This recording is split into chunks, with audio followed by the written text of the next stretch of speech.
lovely human. Welcome to The Little Flower. My name is Krista, and I use the presence and essence of flowers along with the tarot to deliver messages to help you align to your most authentic and abundant nature and path.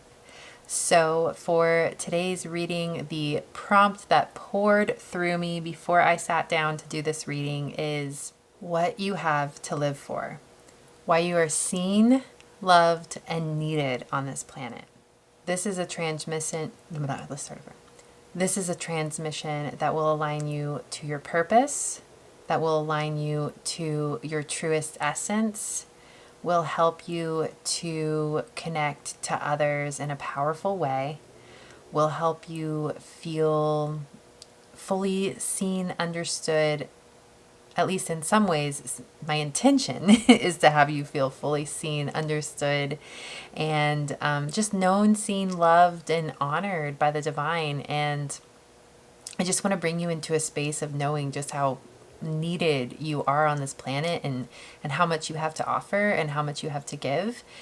And so let's go ahead and get into the reading. So go ahead and choose group number 1 with the China Rose, group number 2 with the Jerusalem Artichoke or the Wild Sunflower, group number 3 with the English Lavender, or group number 4 with the new flower I've never used before called the Showy Stonecrop or the Butterfly Stonecrop. It's also called Rabbit's Cabbage. So whichever one you feel called to, go ahead and click on the corresponding timestamp down below, and I will see you in your reading. Hello, lovely human. Welcome to The Little Flower. If you haven't been to my channel before, my name is Krista, and I use the presence and essence of flowers along with the tarot to deliver messages to help you align to your most authentic and abundant nature and path. So for today's reading, the prompt that came through me before I sat down to do this is what you have to live for. Why you're seen, loved, and needed on this planet. So the energy of that felt a bit intense when it came through, and I even questioned it a little bit, like, really, what you have to live for? But that's what it was. That's what the divine gave me as an assignment, basically, to channel messages that will bring you into a space of wholeness, a space of comfort, a space of knowing that you are seen for your gifts, you are seen for your value, you are seen as inherently worthy and good and loved so deeply on this planet. And so I'm just going to let the reading take a life of its own. The messages that you need to hear will pour through, and we're going to go ahead and get right into it. So you chose the China Rose. So the China Rose is symbolic of happiness, longevity, and eternal spring. So you are someone who brings a youthfulness to the world. You are someone who brings a sense of limitless possibilities. You are someone who reminds others of what they are capable of. So maybe I'm here to remind you of what you're capable of, since you do that so much for others. You are someone who sees limitless potential. You are someone who feels as if they can accomplish whatever they set their heart and mind to. You are someone who holds a great power for positive impact on this planet. And if you follow your dreams, if you follow that famous phrase, be the change you wish to see in the world, you can make an insane impact on the planet and change it for the better forever. You're a leader. You're someone who doesn't take no for an answer when it comes to creating positive change that is healing for the planet, that is needed on the planet, that will, I'm hearing, literally save our species. Ultimately, you have the power to make a powerful impact on this planet, and I want to bring the messages to you to remind you as to why it's worth it to move forward in the dream, in the vision that you see for humanity, for the earth, for yourself, for your life, for your family. It is worth it to walk towards it. It is worth it to step into your power. It is worth it to tear down the paradigms that get in the way. And yeah, you're on your way. All you have to do is take one step after the other. And if you are determined and if you don't give up, it is inevitable that the change you wish to see will unfold before you. And the impact you leave even after you're gone will be exponential. Okay, so I'm going to put your beautiful China Rose right up here, and your oracle card for your overarching theme or essence of your reading is from the Gateway Oracle cards today, and you got sharing of yourself. I am an incredibly generous being. Yes, I feel as though you are a wellspring of abundance as the being you are. And the more you share what is inside of you, the better the world is for it. I'm seeing someone who's allowing themselves to share bits of and pieces of themselves. It's trickling through, and there's a little bit of a skeptical energy in that. There's like it might not be skeptical, it may be more self-doubt. When you share of yourself, there's a lot of questioning, there's a lot of, is this even worth anything to anyone? Does this even matter? There's a sense of minimizing what you're sharing. Some of you may be sharing and seeing the value, not so much minimizing it, but you may not be seeing the ultimate power that your work, your words, the energy that you share has on the people and the planet around you. And there is an amplification of your awareness happening around how much power you hold, and the reality that it is safe to hold this power, and that this power is sacred and granted to you by the divine. It is something that you are called to implement on this planet. It is not force, it is love.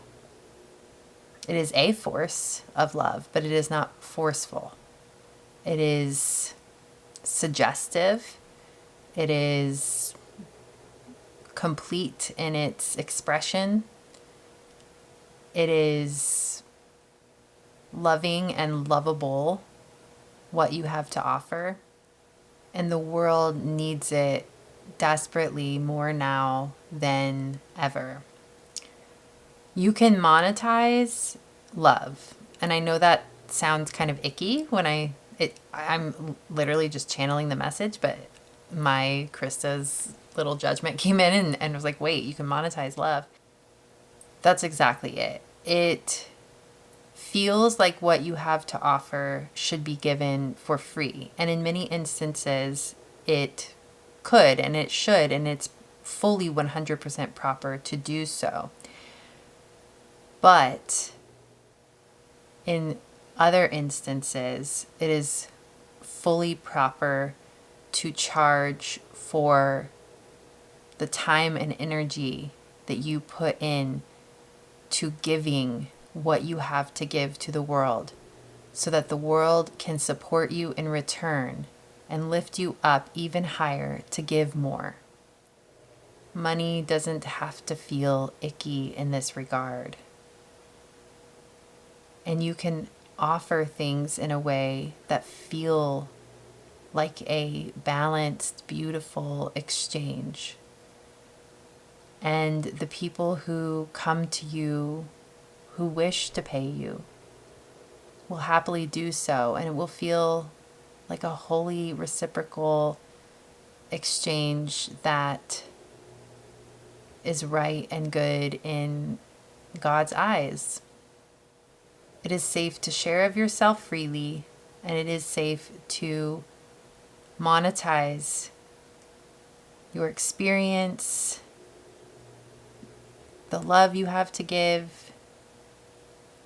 It is safe to place a monetary value on it. That seems so interesting, and again, I'm sorry if that's triggering, but that's the message that's coming through. You're worthy of so much abundance. And if more people who had such beauty and love and life-changing energy to give into the world would recognize that they can monetize that, and that they can shift the energy in the monetary system by doing that, then the world would gradually become a better place, and the monetary system would transform and alchemize into something more holy. So yes, there are things you'll share for free, but you are a valuable, powerful, experienced resource in a way. And this experience is worthy of compensation. Okay, so that's an initial message from that particular card. I'm going to pull, you know what? Yes, I'm going to pull a couple cards from the Sacred Destiny Oracle. I just looked up the camera timer and it said 12:22, and that is my birthday. And every time I see that, it is just a solid confirmation of you. Okay, so this is a message for you, actually. You uniquely, your soul essence, the beautiful being that you are, and your unique beauty and unique love that you have to offer is seen by the divine in every single molecule of your being, in every single moment of your life. You are witnessed, you are honored, you are valued, you are lifted up. You are loved so deeply you can't even fathom how loved you are. Every single moment, from birth to death, you are loved and seen. We have protection. You are protected, powerfully protected. I actually don't normally do this, but for this reading, I put a bunch of protective stones behind the stones that are seen in the screen. Usually I'm just worried about what's being seen, and this time it was like, no, we're going to put some like protective barrier back behind this, because this is going to be a powerful reading. So you are very protected. You are safe in moving forward. I feel like that's coming through again. That kind of came through with the first card. And you are safe in following your calling. And it may be scary because you are going against the grain. You're making waves in the world. You're making changes in the world. And you might get the evil eye reflected back at you. You might have negative people who are either, they could be jealous, but they could be... there could be just negative forces that don't want to see you thrive.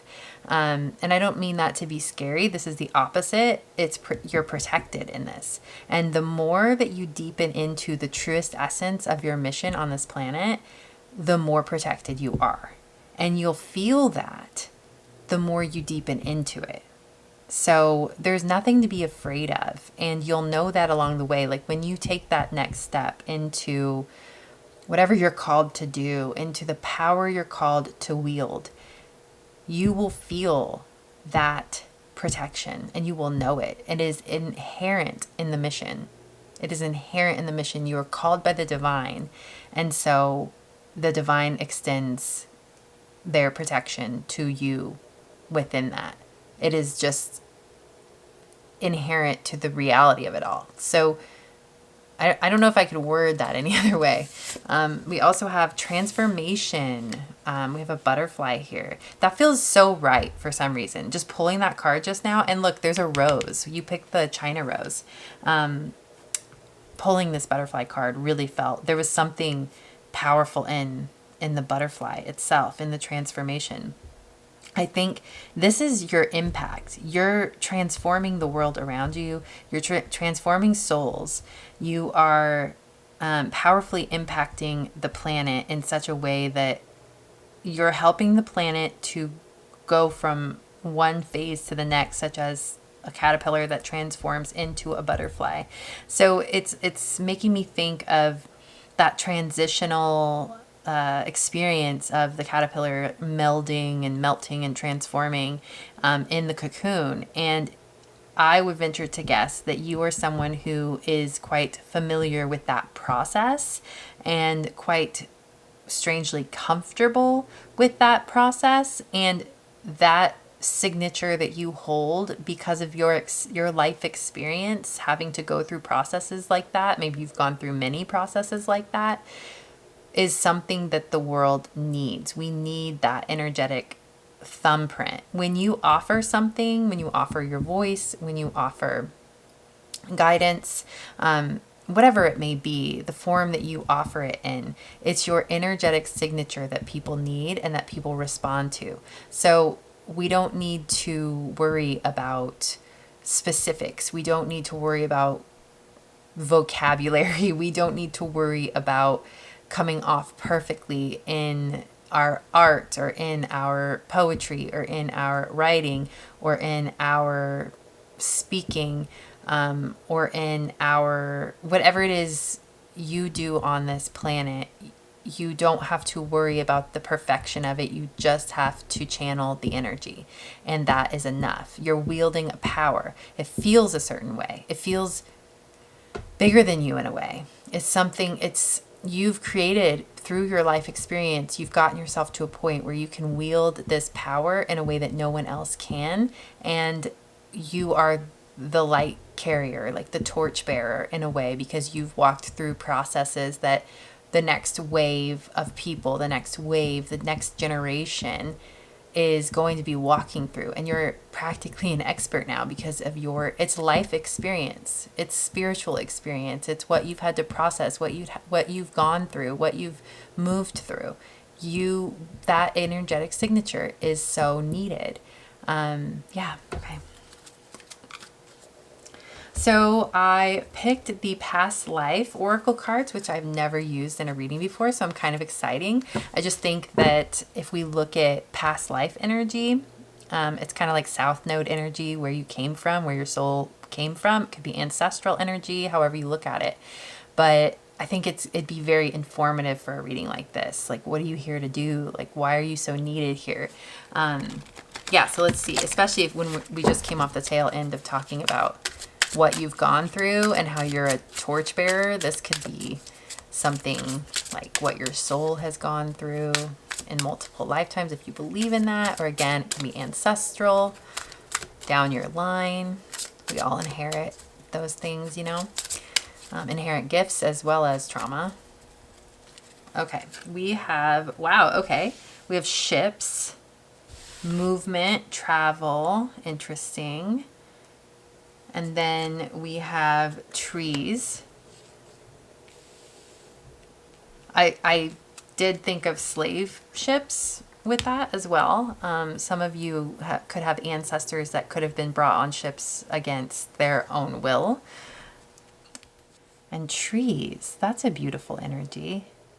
Yeah, with the trees, I was seeing someone who... it looks like there's a face in the tree. I was seeing someone walking past a tree and not knowing that their ancestors used to walk past or even have touched and communed with that particular tree. So if there's ever a particular tree that calls out to you, you could have an ancestor who had a connection with that tree in some way as well. Even if it's unconscious and they simply leaned against it, or it simply held them during a rough time, or sent them positive energy during a rough time. This is a very specific message, so it's very interesting that it's coming through, but that's what I saw, like ancestors over time being connected to the same tree. And I think that makes a lot of sense, especially really beautiful, big, old trees. I'm sure they gravitate, they like pull people in quite a bit. I think I'm just going to dive right into to the tarot. Let's do that. Okay. I'm pulling from the Tarot of the Divine today. Ooh.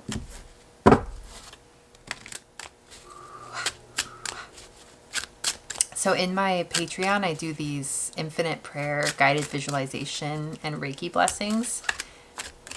And I'm feeling, that's what this reading feels like. It feels like an energy healing transmission, which is super cool. This is actually a different type of reading than I've ever felt so far on my channel. And I am digging it. It's impactful and powerful. Okay, so we have the King of Wands. Yes, you are absolutely meant to activate your power in a beautiful, powerful, confident way.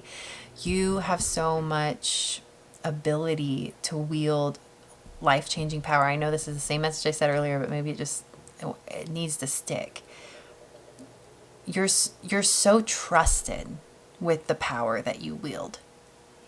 And the divine, your guides, your guardian angels, your spirit animals, there is so much spiritual support around you, wanting you to move forward in the wielding of this power, because you are so trusted, you are held safe, and you are aligned in your integrity. You are so rooted in your connection to your higher force, your higher power, the divine, God, Jesus, the angels. You are so connected to all of it and so trusted. So step forward, accept the power you've been given willingly, and close your eyes, bow down, surrender, and let it be wielded through you. Just honor it as sacred, and it will do all the work through you.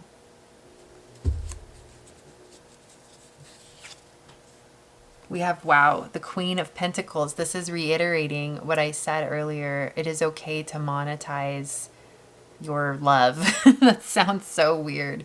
I hope you take that in the right way, because clearly when it comes to personal love and like intimate love, it's not like that. We're talking about the way in which you're loving the planet through your work, through your passion, through using your life experience to make change. That's the kind of love I'm talking about. So we need you wealthy. We need you supported. We need you well rested. We need you happy and feeling free. We need you in your highest state of being to be able to channel the energy that you need to channel on this planet. This is Queen of Pentacles is giving like business savvy bad bitch. I don't normally say that. Business savvy bad bitch. Like, it is giving, I am woman, hear me roar. I'm going to step into this field, this business, this whatever it may be, and I'm going to wield my power, and I'm going to transform the energy of this space, and I'm going to make a lot of money doing it, and I'm going to use that money for the good of all. And this is how it's done. 5 of Cups, 10 of Wands. I think I'm going to divide the tarot up between 2 decks and use the Tarot of Oneness as well. There's just so much room here, so I think that'll be kind of fun. Could you have been coming from a place of feeling burdened or burnt out? 5 of Cups is about disappointment, and 10 of Wands is about burnout and overwhelm. So that might be why it's been such a strong message of it's okay to monetize what you're doing. Interesting. And there is, it's just this reiteration of we really, like, you're really meant to live a good life. You're really meant to feel satiated and whole, and you're meant to have all your needs met. You're meant to have your desire to help your loved ones met.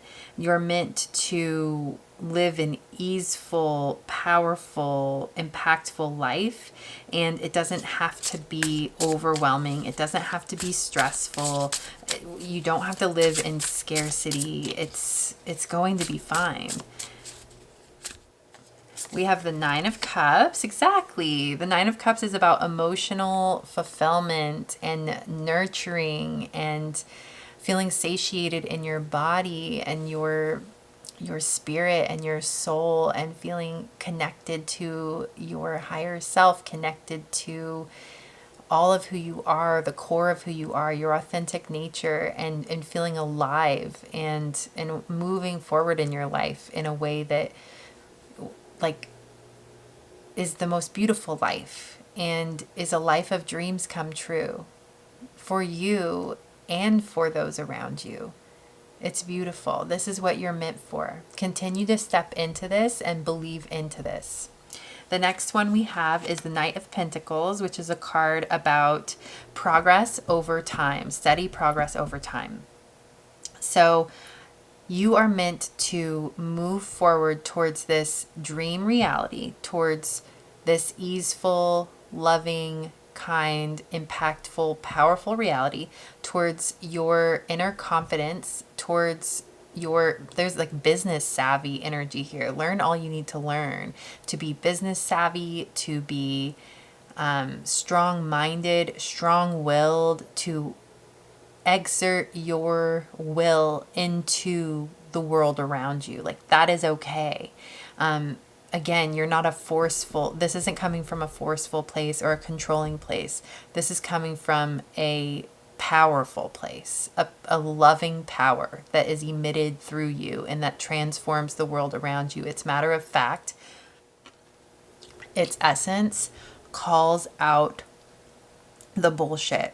Its essence calls out the toxic, masculine, capitalistic, exploitative bullshit. That's who you are. That's what you call out. The Seven of Swords and the Eight of Wands. We've got a balance of all four elements here, which feels really good. With the Seven of Swords, the first thing I thought of was you being, why I'm cussing a lot in this reading. I don't normally do that. You being, what? Well, I heard you being a sneaky bitch. Like, what does that even mean? Like, and it didn't come through in a negative way, like a sneaky bitch. That sounds horrible, right? It came through in, like how I said bad bitch energy earlier. It was like, there's a part of you that lurks beneath the surface that, when the time is right, will be unleashed in the most heavenly, holy of ways. I'm hearing righteous indignation. And you're a powerful force, and you create and you destroy. And there are some things that are worthy of being destroyed.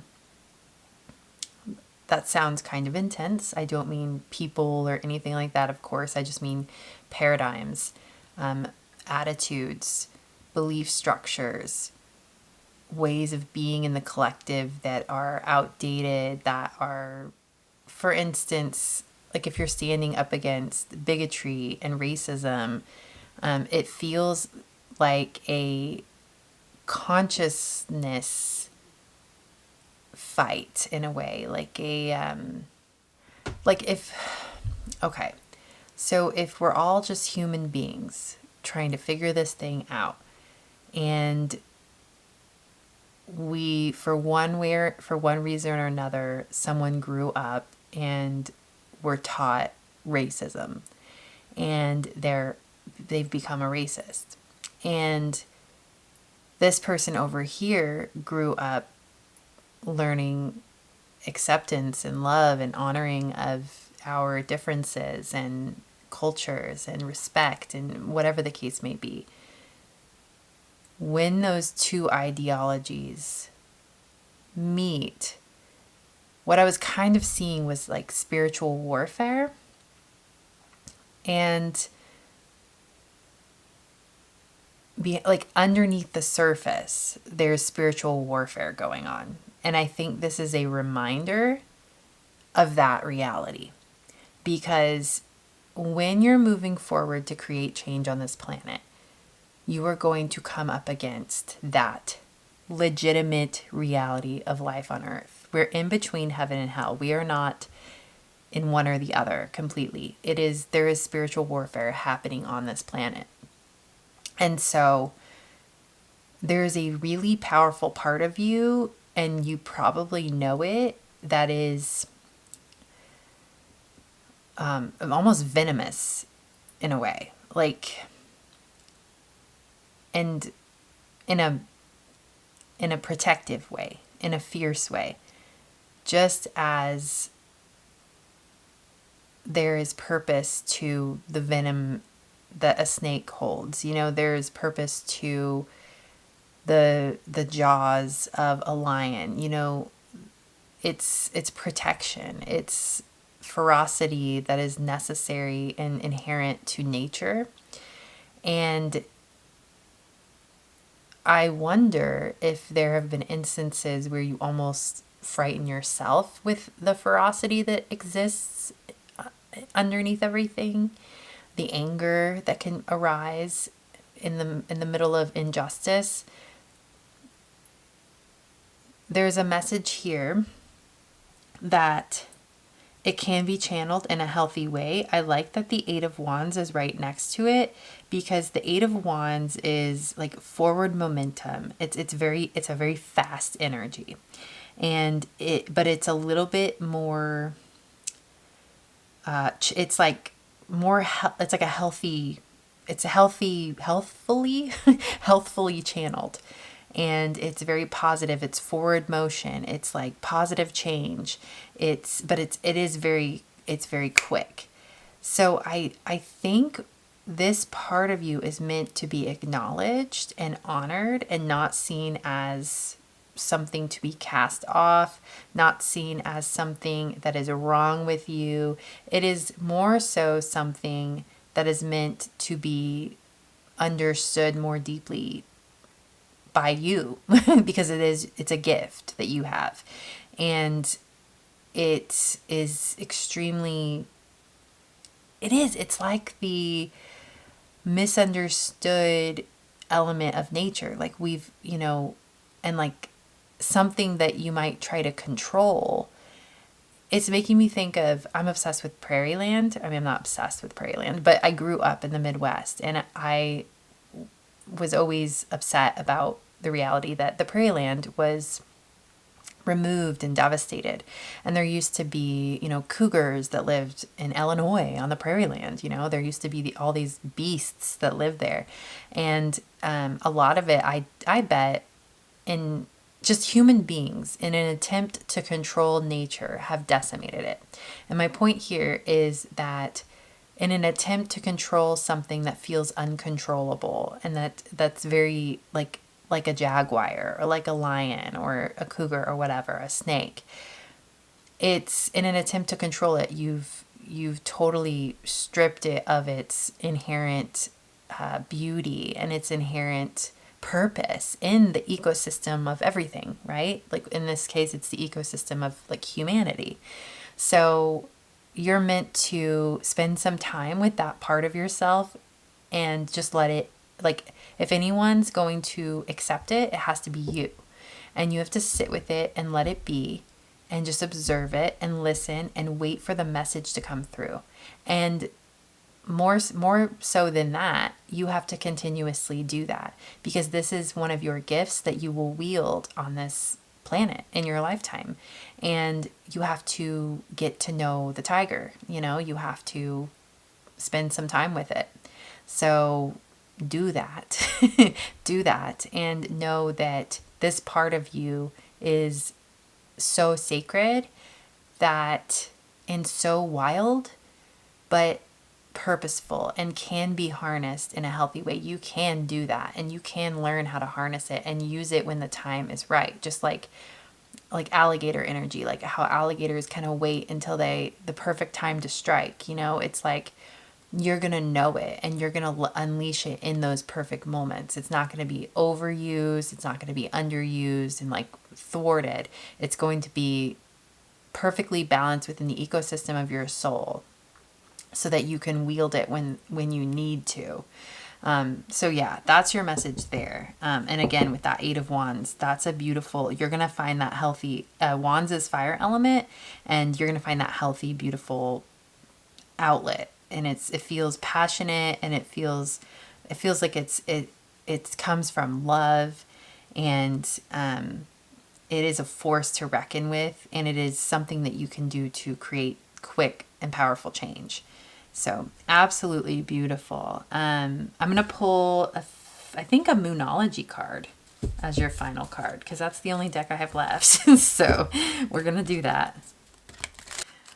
I don't know how many I want to pull. Okay, this one wants to come out. We have, bring love into the situation. New moon in Aquarius. I like that Aquarius is here. They're known to be, what's the word? Change makers, they're known to be humanitarians.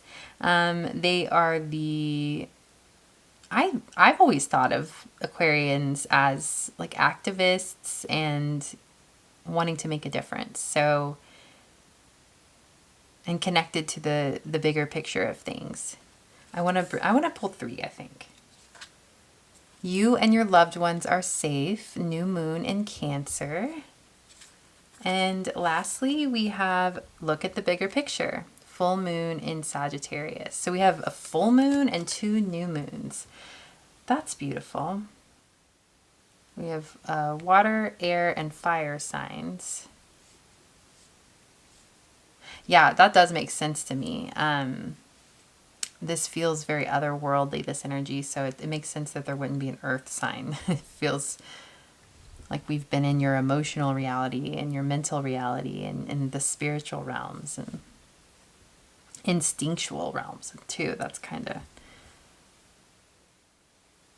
Just trust in who you are. Trust in the love you have to give. Trust that you are goodness. You are good, inherently good. And this energy at the end here is very it's bringing us down into the present. After I said all of that, now it feels like I'm in a home space with family, and there's a loving, calm energy here. And with the look at the bigger picture, you have the ability to balance a happy and harmonious home life with a bigger mission, and you have the right to do that. So always make sure that you allow yourself to create a home life that is sacred and separate from the bigger picture, from the outer world. You have I keep wanting to say you have the right to do that. It is your right to create a sanctuary at home that is disconnected from the strife of the world, the stress of the world, the bullshit that's happening in the world. You have every right to find that harmonious center. You actually need that, I feel, in order to do your work more effectively when you do go out into the world to face kind of whatever it is you're called to face and change. So just remember that. Remember that. Take that space to yourself and make sure you're making it a point to make it sacred and not bring the bullshit in there. And yeah, I think that's it, I guess. There's like a lingering feeling though. I'm wondering what this ships. This didn't say enough for me. I'm gonna grab this and read the deck. Okay, so it says, your prior lifetimes spent on ships bring this card to you today. As a former sailor, crew member, or ship passenger, you've had experiences at sea that have exerted an influence on the situation you're inquiring about. You probably already have a sense of the type of life you had aboard these ships. The question now becomes how your experiences have affected your present life. Negative reactions such as fears and phobias, or positive reactions such as longings to travel, or a specific affinity for the ocean, all may have arisen in prior lifetimes. It does feel like travel. There might be some places that you're called to travel to in this life that will... I'm thinking of locations on the earth that bring you messages. So this can even be short-term travel. Like this can be a few hours away, 12 hours away, like by car. It can be, to another it can be anywhere on the earth basically, but movement, travel to certain locations. And there are locations that have historical significance to your ancestors that will, like the land itself will bring you energy and messages and activate powers that you hold, activate wisdom held in your ancestry, activate gifts. There are places on this planet you may be called to, and you will be activated from those spaces. So be perked up to those places. If you feel called to go to some random place and you don't know why, I would say put that on the agenda and stay perked up to when and where and how, and that you're meant to go. You're just meant to go to these places. They have messages for you. So alrighty, group number 1, thank you so much for being here. This was your message. As always, I am honored by your presence, and I hope I see you in another one. Bye. All right, my lovely human. If you'd like to be supported by me more deeply through powerful energy healing transmissions that serve as monthly anchor points to keep you grounded and aligned to your most fulfilling and abundant path, along with access to a growing collection of exclusive soulful pick a flower readings, I'd be honored to have you in the sacred space of my Little Flower Patreon community. My intention is for this space to be a spiritual lifeline to healing, clarity, and soul alignment. A sacred container that leaves you feeling free and safe to unfold into your most authentic and abundant nature. I've made this accessible at just $8 per month, intentionally so as the number 8 symbolizes abundance, balance, and unity. If you feel called, feel free to like, comment, or subscribe to the Little Flower YouTube channel, as all of these exchanges help not only for my channel growth, but for me to feel connected to the fabric of the community who finds their way into the energetic space I've created. Feel free to browse my single infinite prayer energy healing transmissions, check out my adorable merch featuring my bee and flowers logo and the phrase, "Hello, lovely human," and leave me a tip, or in other words, buy me a coffee if you feel called to. Everything you'll need is listed in the description box below. Last but not least, I have another YouTube channel called Soul Hearken, which is my heart and soul in video form. If you feel called to it, I'd be honored to have you over there as well. With so much gratitude, I send you prayers of happiness, peace, health, and wealth. You are honored and loved. Hello, lovely human. Welcome to The Little Flower. If you haven't been to my channel before, my name is Krista, and I use the presence and essence of flowers along with the tarot to deliver messages to help you align to your most authentic and abundant nature and path. So for today's reading, the prompt that poured through me just before I sat down is what you have to live for, why you're seen, loved, and needed on this planet.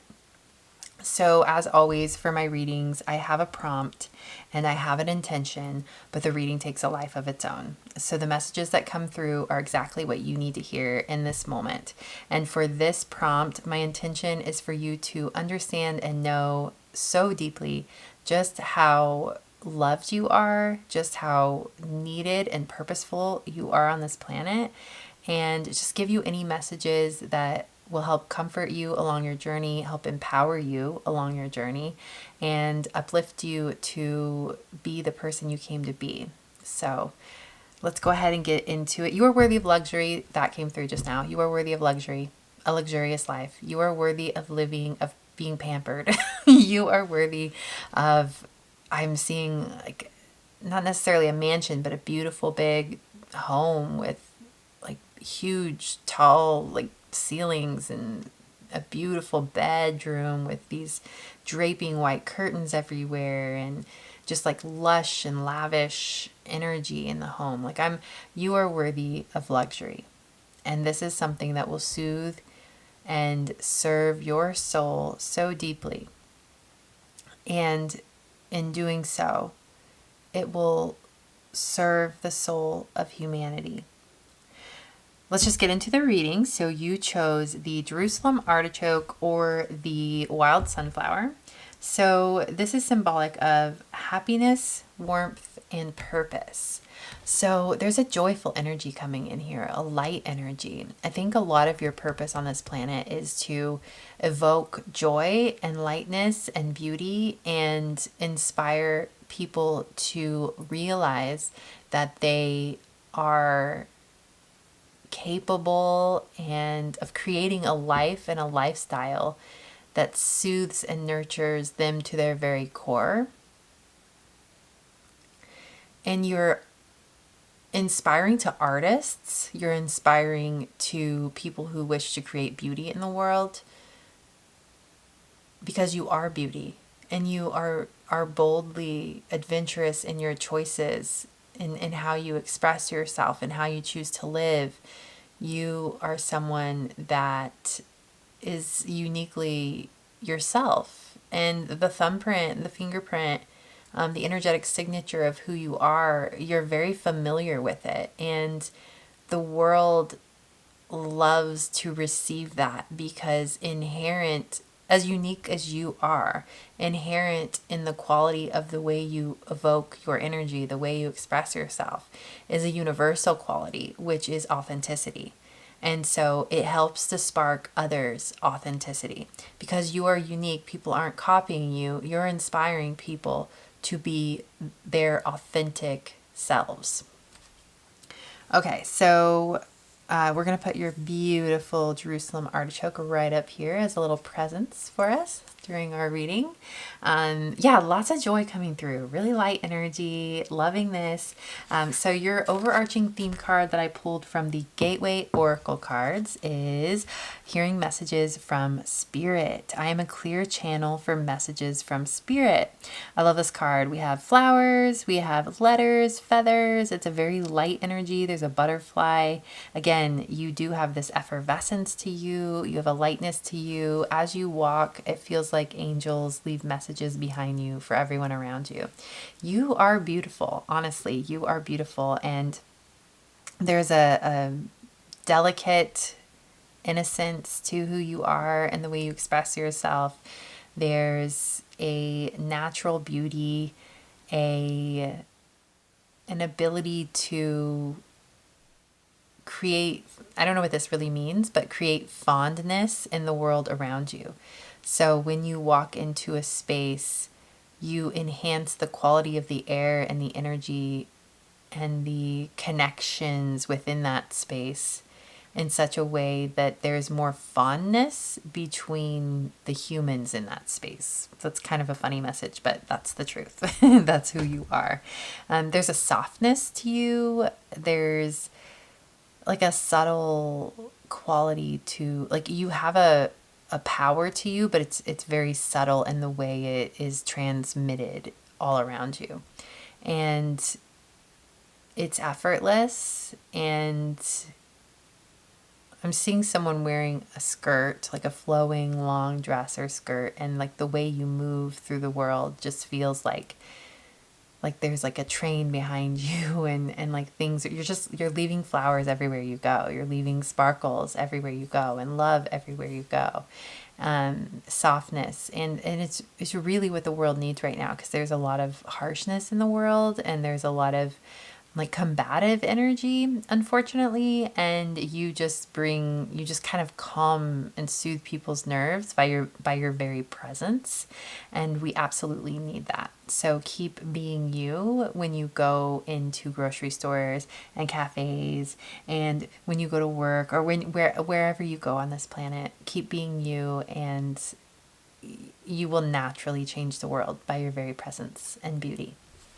That's your initial message there. So we're going to pull a couple cards from the Sacred Destiny and see what else comes through.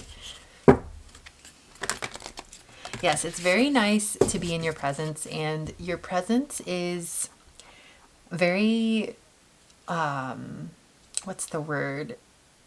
Like affirmative, or like complimentary. I feel complimented. I feel like you see my good traits and you enhance those in your, how do I put this? So I'm speaking, I guess, as someone who's in your presence and the way you're affecting me. And so I feel seen. I feel lit up. I feel honored. I feel cared for. I feel understood. I feel like loved, and I feel like you're excited to be in my presence. Like you're excited to see me. So you make people feel like that. That's the energy. You make people feel like they matter, even if you don't know them that well. You make them feel like they matter to you, and that means a lot. That means so much more than you can't put a price on that. That means so much. And it's naturally who you are. So I am venturing to guess that you don't even realize that you are this person to other people. I also wonder if people sometimes might misunderstand you and misunderstand this natural kindness that flows out of you, and people might wonder if it's real, wonder if it's true, or if it's, something that, something else. But that's just their own projections. I think that would be coming from a place of existing in worlds where they haven't experienced the type of kindness and softness that you exude. And when they do experience it, they question it. So I wouldn't ever take that personally if you're getting reflections like that. It's just coming from, that's something that they can work through on their own, and they will work through on their own.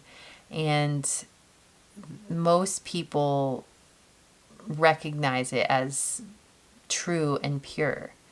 And even if they do have those inner doubts or reflections of the quality of it, or the truthfulness of it, the honesty of it, the authenticity of it, they work through that on their own, and your energy still leaves them with a sense of there is good in the world, and I just witnessed it, even if it's at a subtle level.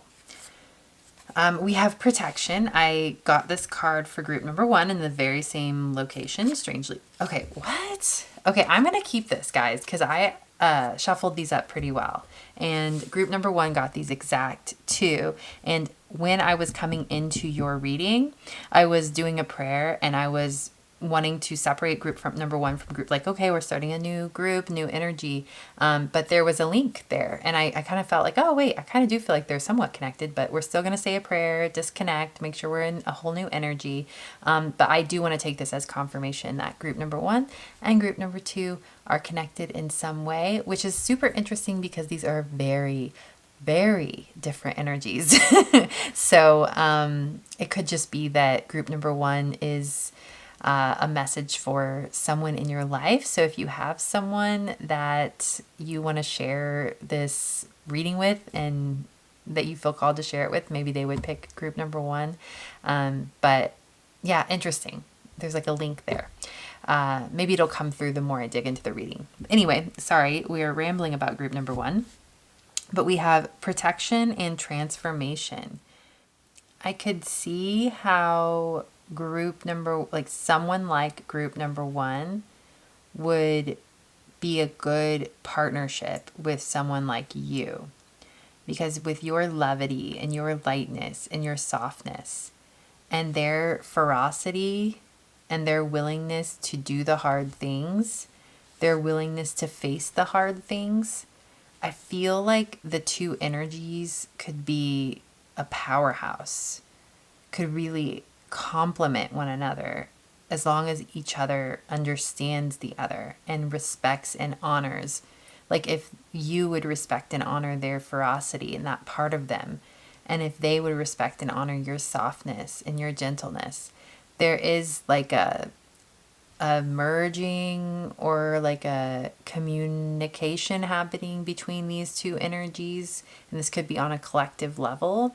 So if you ever had misunderstandings with someone like that, where maybe they are more blunt or they are more fierce or they are just kind of existing in another realm of experience of life than you, and so they have to be activated in different ways. There is like a union energy or like a healthy communication happening between the two that is possible right now. So I would say open your heart up to that. There is enlightenment available in this space between, again, if there's someone like that you've experienced or an energy that you misunderstand, like someone who has that. There's just a beautiful potential for understanding and harmonization and a recognition that both ways of being are valid. And not only that, the two of you could really get a lot done together. So we're going to start off with that message. I think I'm going to pull a couple cards from the past life oracle. I decided to do the past life oracle because I think it's super interesting to think about, like South Node, like the place from which your soul came, and how that can, like bringing that forward into this planet, and how that has informed your being, how that has taught you how that has shaped you as a human being. So that's the energy. So this is more like ancestral energies that are coming through, past life energies, if you resonate with that. However this resonates, it's more like your soul's origin and your family. It could be your family history, your childhood. It's just past energy. So let's dig in and see what we get.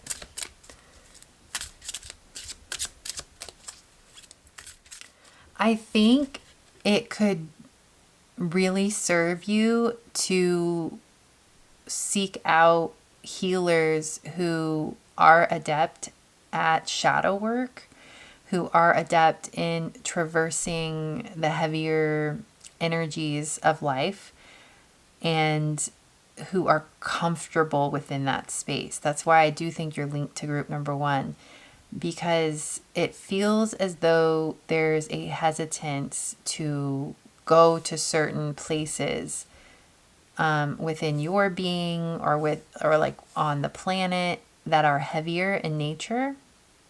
And there is an energy of potential spiritual bypassing. And there's no shame here, because that's a valid coping mechanism sometimes. Like that's something that we do to cope. We just don't want to look at the heavier elements. Maybe we don't have the capacity at a certain point to look at it, and that's okay. Sometimes we just simply can't. We can't handle it, or we're not ready for it, or whatever the case may be.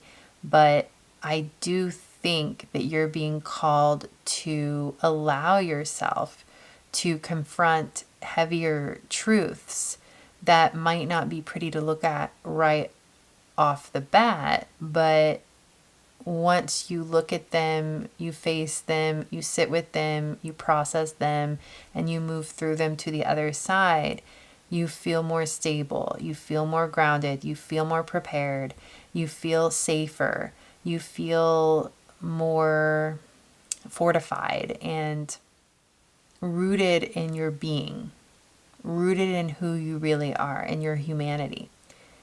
And you feel more equipped to handle whatever may come. So just be open to that. That's just a side note, a side message here. But let's go ahead and dig a little deeper. We have knighthood. Wow. I think there is a ferocity of spirit in you. As much as we talked about that effervescence, that lightness, that beauty, that warmth, that is a true essence of a part of your soul, and never lose that. It's exactly what this planet needs. I think there's a deeper passion. I think there's a deeper ferocity. I think there's more to you than meets the eye. I think there's a fortification happening in your soul in a more on a more subconscious level. And it's time. I feel you're ready for it. You're ready for this integration, this soul retrieval, whatever it may be. You're ready to dig in a little deeper. Get your hands dirty, so to speak, as far as your spiritual work goes. We also have medicine man or woman. Again, I do think you're meant to find a medicine man or woman who is like shaman-like in a way, because I believe shamans are trained to traverse the quote-unquote underworlds. Someone who is familiar with traversing the darkness and the light. Whatever that means to you, I think it will be an energetic signature that you pick up in the healer that you find. But I do feel that through this transformation that you're going to be walking through. Oh, and you are protected in this. That's the other thing. We have transformation and protection. You are protected in this calling, in this processing, whatever it is you're called to do here. You have it in you. And with knighthood here, you have it in you to fight the good fight and to come out the other end victorious. I'm not sure exactly, specifically what your inner battle may be. I don't know what it is that you feel called to process or to dive into, but I can tell you with certainty that you are protected on this journey and that you are completely 100% equipped with everything you need. I love that we have a shield here. He's wearing the this entire get up here. He's wearing armor. He's got a helmet on. He's got his sword. It's actually making me think of the Bible verse where they talk about, I don't know the exact phrasing, but there's like the belt of faith, the sword of truth, the shield of wisdom. I don't know exactly what one goes where, which I'm going to look it up. Okay, so the Bible's armor of God is not a single prayer, but a spiritual description in Ephesians 6:10-18 of the spiritual protection God provides, including the belt of truth, the breastplate of righteousness, feet fitted with the gospel of peace, the shield of faith, the helmet of salvation, and the sword of the Spirit, or the word of God, which are to be put on through prayer and a lifestyle of obedience. Okay. So that could be something that you refer to. You could create a prayer out of that when you are moving forward to process heavier elements of life. You could say that prayer consistently. You could take that Bible verse and just pick it apart and create a prayer that feels resonant to your soul and your being. But ultimately, the message here is that you are so protected and you have everything you need to move forward on this journey. And don't be afraid, because you're held, you're guided. There is a light ahead of you that you have to follow. There's a light at the end of the tunnel, so to speak. There's an answer, there's a truth, there's a complete healing available to you, a complete integration. So Interesting. I'm going to go ahead and dig into the tarot now. We're going to pull tarot from the Tarot of the Divine first. Your gifts are still that of this beautiful, bright, effervescent, light, loving energy. Childlike, innocent, it's beautiful. Everything we mentioned in the beginning of this reading. And if there's been anything that's held you back from being fully expressive in that energy and that true essence of your soul in the world around you, that is the journey you're meant to be called on, to walk through and process whatever it is that is misunderstood in your being, or that is holding you hostage in your being, or giving you insecurity in your being, whatever it may be that's dimming your light. I believe you're meant to go on this soul retrieval journey into retrieving all of you and releasing anything that has held you captive, so that you can be this beautiful, bright light in all of your glory and all of your essence and all of your truth, that you can feel safe to fully express that onto this planet.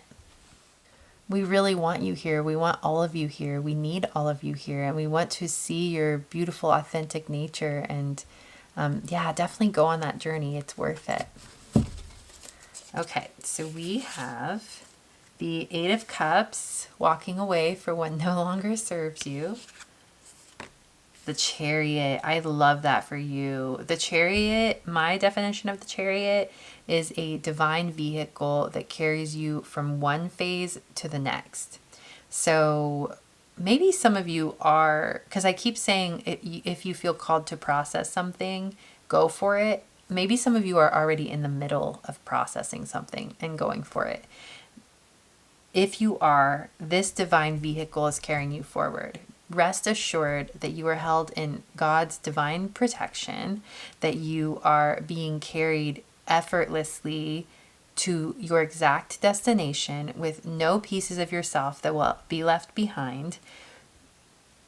Light and love is surrounding you, is inside of you, outside of you, all around you, even when you can't see it.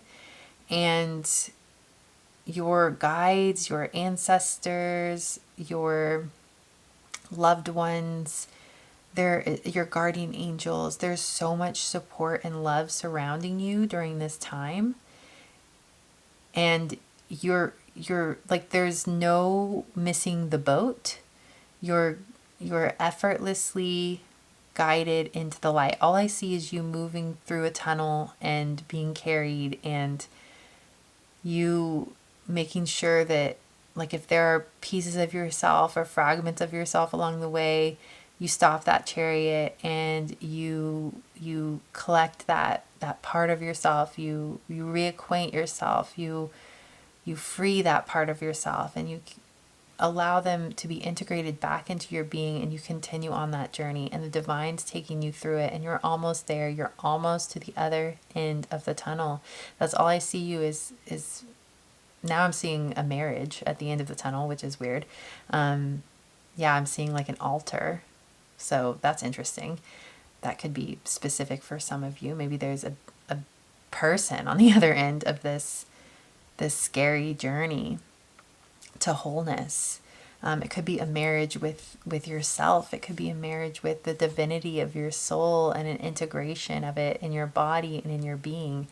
Either way, there's a holy union waiting for you at the end of this crazy journey. So we have the Hermit. That makes a lot of sense. The Hermit is a solo journey that you take, and it is a soul searching journey. And if I were to give any card a symbol of soul retrieval, it would definitely be the Hermit card. This is going into the woods on your own to soul search, right? To reacquaint yourself with pieces of yourself that you may have lost along the way. And that's where you're at. You are doing a beautiful job of it, by the way. If it doesn't feel like it, you are. And there's just one last piece of the puzzle, it feels like, that you're about to fully integrate. And the joy, the wholeness, the love, the connection, the intimacy, the sweetness, the beauty, the pleasure that awaits you on the other side of this journey is unfathomable to you right now. But when you're in it, it will feel so right, and you'll know that it's eternal, and that it's unwavering, and that it will never, ever go away. One more from this deck. We have the Strength card. I think that makes perfect sense as well. And we have 3 major arcanas out of the 4, and that's very unlikely. Major arcanas are a sign of huge life transitions. So this is something that you've been waiting lifetimes to complete, this process, this inner process of recollection of your spirit and soul. It's been ages, and you're finally coming to this culmination in this lifetime of healing and integration and wholeness. I'm sorry, I keep saying all the same words, but that's what's coming through. And the Strength card is a card of gentleness in the face of ferocity. Wow, that actually makes sense. When we talked about your connection to group number 1 and that like kind of clash with that fierce or blunt kind of energy, this is you using your gentleness and your softness, the energy that you are familiar with and that you are comfortable in the face of this darkness or this fear or this ferocity within, and taming that spirit so that you can let it alchemize into an experience of loving tenderness with this aspect of your own soul that even you have misunderstood, or maybe even you have cast aside into a dark corner of your heart or your being. So this is a soul retrieval. This is a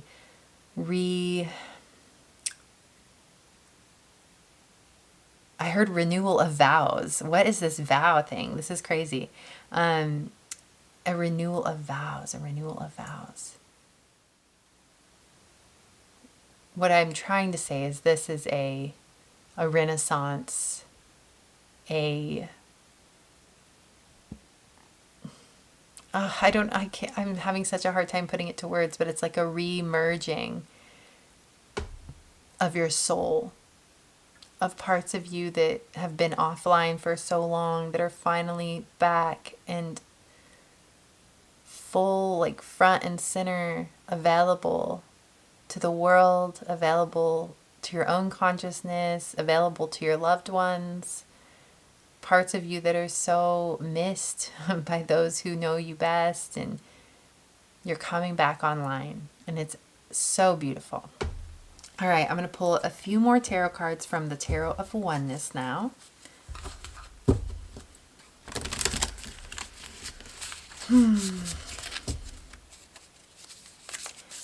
This is interesting because the beast that I was referring to in group number 1, I was referring to both a lion and an alligator, and this beast here is a mixture of a lion and an alligator. I did use other. I used snake, I used cougar, so I used other, scary animals as symbols, but that's interesting that they're both there. Yeah, I think with the 8 of Cups being here, you're walking away from just old ways of like avoidance, I think. Avoidance of reckoning with this part of your nature. Okay, we have, wow, another major arcana. We have the High Priestess. It is about intuition. It's about spiritual power. It's about, I would say, it does make sense with like traversing something that's a little darker or murky. And it makes sense because you're going to have to rely heavily on your intuitive prowess and your ability to follow a true light in the darkness. So one of your strengths are your connection to your intuition, and that power is going to come, and maybe has come in handy here on this journey. We have another major arcana. We have the Tower, the Three of Cups, and the Seven of Cups. So typically the Seven of Cups is about confusion or overwhelm, but when it first came out, all I saw was a girl on vacation. And at the end of this journey, I also saw, with the Three of Cups, I saw celebration with your loved ones and a girl on vacation. So, I mean, we have the Tower card here, which is a card of the old crumbling, with the Eight of Cups being over here. It makes a lot of sense. It feels like you're truly, truly surrendering, and you're letting whatever does not serve you, whatever is not authentic and true to you, you're letting it crumble away. You're walking through this journey relentlessly and convincingly. That doesn't make sense. That came to my mind, but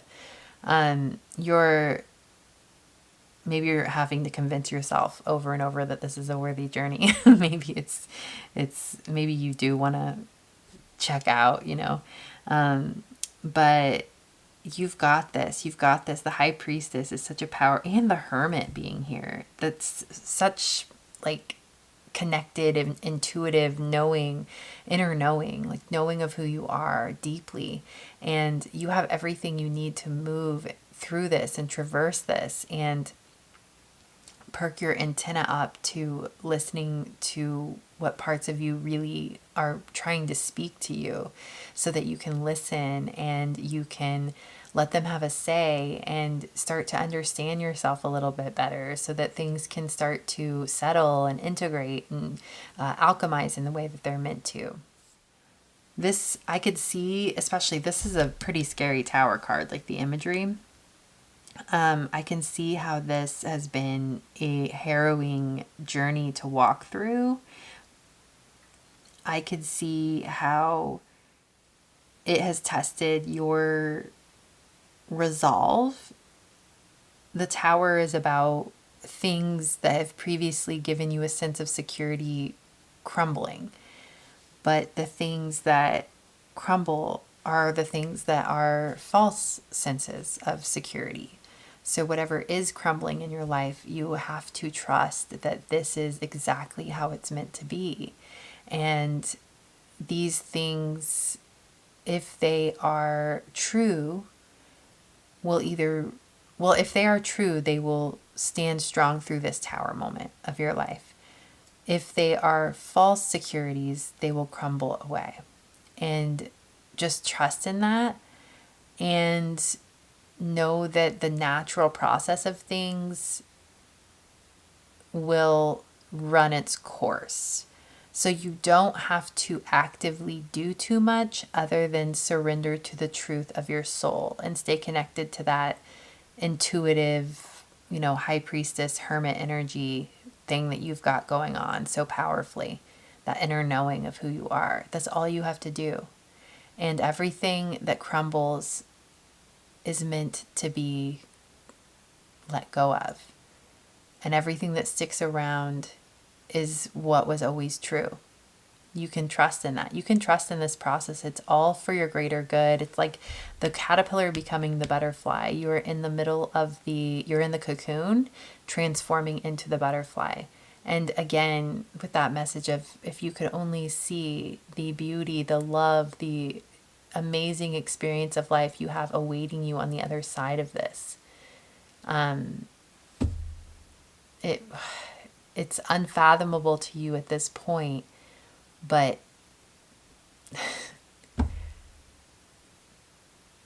just trust. Just trust. You don't even have to know what it feels like yet, because you're not there yet. You're almost there, but you're in this moment. And this moment is still alchemizing. And that's okay. And that's a perfectly amazing place to be on your journey. It is a necessary place. Even in those moments when you're almost there, when the caterpillar is fully formed into a butterfly, you know how they say that you're not supposed to help the butterfly come out of the cocoon because the beating its wings against the cocoon is an important process of it being strong enough to fly. Even in that last minute of that transformation, that last push that is one of the hardest parts of the whole journey, there's purpose in that. There's strength in that. There's power in that. And you're meant to go through it. And that light, that dawn after that darkest hour, that light at the end of the tunnel, it is real. It is real. Just trust in it. Let that faith in that new beginning permeate your soul, permeate your body, permeate your ears, like permeate your mind, your eyes, your mouth, your body. Like there might be some good meditations you can do on like scanning the body and like bringing light into it, because that feels really good as we're speaking. But yeah, you've got this. I'm here with you. I feel like I'm in a similar process, and I feel like I've gone over the hump quite a bit, but there is like, it's like there's just like that last little bit sometimes to complete, and maybe there's a hesitance around it. Maybe you are at that last moment, and I feel like many of you are at different stages of this process, like the beginning stage, the middle stage, or that very last moment. But if you are at that very last moment, there could be hesitation to do any more work because maybe you're exhausted. Maybe you're over it. Maybe you're worried that if you continue to do process the heavier things or confront the heavier things, that it will just be a never-ending cycle. But that's not true. That's not true. It's that final completion to understanding yourself fully and welcoming this integral part of who you are back into your being. And it's not going to be as intense as it's been. So it's okay to sit with it one last time and really listen to the truth behind the pain, or the truth behind the discomfort, or the truth behind the misunderstanding, and let it in, because it's gonna shift your whole perception of yourself, your reality, of people, of the world. It's gonna shift everything, but you gotta like that one last click into place. Whew. Okay, so I'm gonna pull a few cards from the Moonology Oracle just for a final message here and see what we have.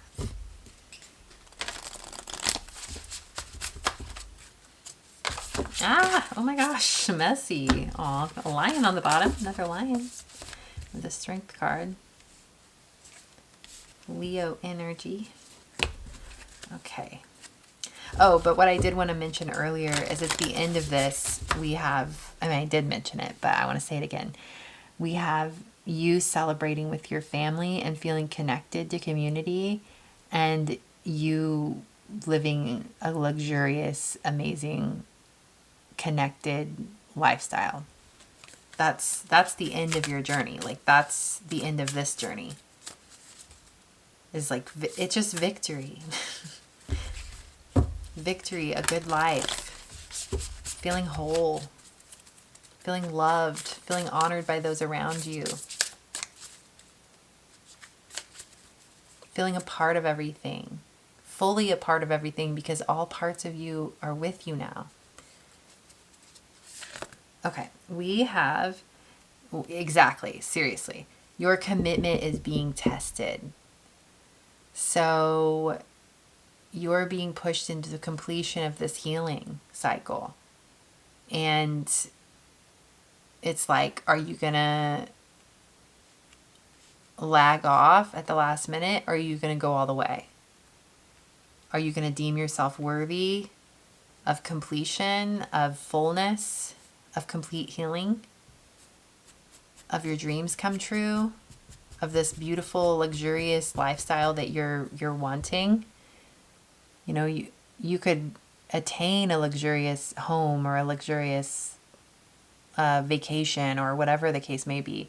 But if you're not in this completed energy of wholeness where you've done the inner work, you won't be able to fully embody that luxury energy. It's interesting that luxury is coming through so much with you. Man, this is crazy. The cards are just like all over the place. Messy. That's kind of Tower energy. It feels messy. We also have, a time for healing. Balsamic moon. And, expect powerful change. New moon eclipse. And look at this color. This is like crown, third eye energy, and divinity. I believe you are walking into a place of, so all that energy we talked about earlier, that innocent, beautiful, effervescent, light, loving, calm, soft that you just exude as you walk through the earth. It's like that on steroids. Like it's you fully embodied in that and feeling like so fortified in that, in who you really are. It's an interesting juxtaposition of feeling like secure and rooted and grounded and fortified, but also feeling so light and free and unburdened and authentic and like allowing yourself to be vulnerable, but feeling completely safe in that vulnerability. You're not walking through the earth looking over your shoulder. You're walking through the earth in your power and in your inherent knowing of protection, inherent connectedness to your soul, and inherent connectedness to your internal natural intuition and that natural protection. You know you're safe. And if there are instances where you need to protect yourself, it's coming from a place of power, not from a place of fear. Moving forward, that's what you have to look forward to. And then, of course, everything we talked about with feeling more intimate and connected with your loved ones and being able to be more open with them as well and connected to the world around you, and just like you're allowing yourself more to be seen and you feel safe in that. It's like a whole new world. So good job on doing this healing. It's very powerful stuff. Keep going. It's worth it. And I don't know what else to say. I just want to give you encouragement moving forward and knowing that there is an end to this. Don't there's almost a feeling of wanting to give up on the final hour, like, oh, this is good enough. I've come far enough. I can be settled with this. But no, like the complete healing is possible. Like keep going, keep pushing. That completion, that wholeness, it's there. Just do that last bit of work. You got this. And maybe seek out that healer. Go to that healer person to help you along. That might give you the boost you need. So, alrighty, group number 2. Oh, and 2 is a number of unions. So I love that. That's beautiful for you. Thank you so much for being here. You are at the threshold. I am honored by your presence, and I hope I see you in another one. Bye. All right, my lovely human. If you'd like to be supported by me more deeply through powerful energy healing transmissions that serve as monthly anchor points to keep you grounded and aligned to your most fulfilling and abundant path, along with access to a growing collection of exclusive soulful pick a flower readings, I'd be honored to have you in the sacred space of my Little Flower Patreon community. My intention is for this space to be a spiritual lifeline to healing, clarity, and soul alignment. A sacred container that leaves you feeling free and safe to unfold into your most authentic and abundant nature. I've made this accessible at just $8 per month, intentionally so as the number 8 symbolizes abundance, balance, and unity. If you feel called, feel free to like, comment, or subscribe to the Little Flower YouTube channel, as all of these exchanges help not only for my channel growth, but for me to feel connected to the fabric of the community who finds their way into the energetic space I've created. Feel free to browse my single infinite prayer energy healing transmissions, check out my adorable merch featuring my bee and flowers logo and the phrase, "Hello, lovely human," and leave me a tip, or in other words, buy me a coffee if you feel called to. Everything you'll need is listed in the description box below. Last but not least, I have another YouTube channel called Soul Hearken, which is my heart and soul in video form. If you feel called to it, I'd be honored to have you over there as well. With so much gratitude, I send you prayers of happiness, peace, health, and wealth. You are honored and loved.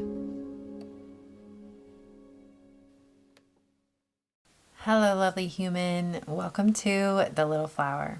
If you haven't been to my channel, my name is Krista, and I use the presence and essence of flowers along with the tarot to deliver messages to help you align to your most authentic and abundant nature and path. So for today's reading, the prompt that came through just as I came to do this reading is what you have to live for, why you're seen, loved, and needed on this planet. So if you haven't been to my readings before, typically a prompt will come through and then I just allow the reading to take a life of its own. So my intention for this one is to align you to the reasons why you're so loved and to give you whatever messages that you need right now at this point in your journey to get yourself to a sense of wholeness in your being, of knowing just how valuable and worthy and loved you are. So, yep, that's my intention. Let's go ahead and dig right in. You chose the English lavender, which is symbolic of comfort, home, and serenity. And this English lavender will be a presence up here as we go about our reading. So I pulled an oracle card from the Gateway Oracle as an overarching theme, and you got proceeding softly. My inner power grows in moments of quietude. That's so interesting, actually, because just as I turned on the camera for this, I sat here for about a minute and a half before I started speaking. And it was because I was very hyper aware of my tinnitus, of the ringing in my ears. And typically I don't pay attention to it. It's just, it is what it is. And in my head, I was just realizing, I was like, I think I always thought that this is just how everybody hears, but what if that's not true? If other people truly get to experience true silence where that ringing isn't there, that's actually quite beautiful and amazing, and I'm kind of jealous. But it's interesting that this says my inner power grows in moments of quietude. And for some reason, I'm feeling called to look at the little details on the teapot here. There's like a swallow, a butterfly, some flowers. In this very moment, the energy that's coming through is someone who is completely content in silence, completely content in solitude, in the experience of quote unquote nothing, who could sit outside on a fall day in silence and not be bored, not be antsy, who can just rest and feel a part of everything, feel one with everything. Is this something you strive for? Is this something you'd like to experience? Because it's possible. You're meant to live a life of stillness, of simplicity. You're meant to feel a part of everything, a part of nature. You're meant to notice the little minute details of and intricacies of nature, of life. Like the beauty of this tea kettle here, this teapot, with these hand-painted birds and butterflies and flowers. You're meant to experience and appreciate the little things in life. And this reading is going to help you move into that energy. Another thing I was thinking about with the tinnitus, the ringing in the ears, I was musing about, I wonder if we subconsciously, like, that's a physical manifestation of not wanting to be present with what is, not wanting to hear reality in a way, not wanting to truly take in the truth of our environment or the truth of those around us or the truth of our experience. And that's an interesting thought. I thought, oh, I wonder if I spent more time in silence, if the tinnitus would go down, if it would settle. And I know that sounds kind of crazy, but it felt right in a way. Like, oh, I think if I were to give myself more times of solitude and silence, and I mean, solitude's one thing, but to spend it in silence, to spend it truly just letting, like, taking in the world around you and being a part of things, that's something different.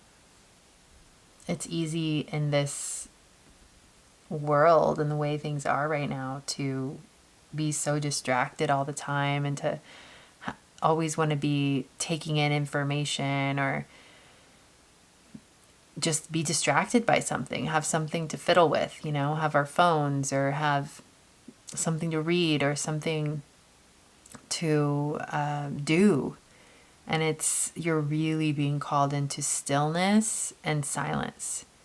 Even the pursuit of meditation doesn't want to be included here. It's more of a calm experience of what is, which I guess could technically be meditation. But if you're doing something with that pursuit of, like, oh, I'm going to meditate, I'm going to do this, like, there's a feeling of taking time out and having literally no agenda, not even meditation, not even having an agenda of I want to feel peaceful or I want to be a part of everything or whatever the case may be. Literally having no agenda whatsoever and just deciding, you know, well, I don't know what is going to come of this, but I'm going to go sit on the deck for a while and just do nothing. Or I'm going to go take a walk in nature and just whatever comes of it may come of it.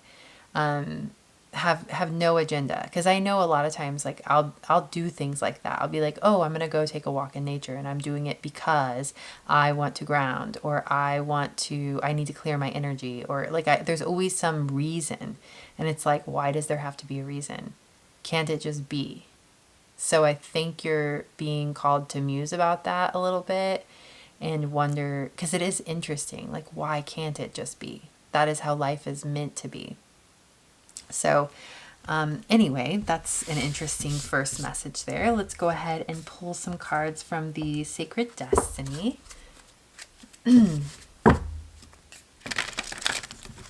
There's power in being able to just exist.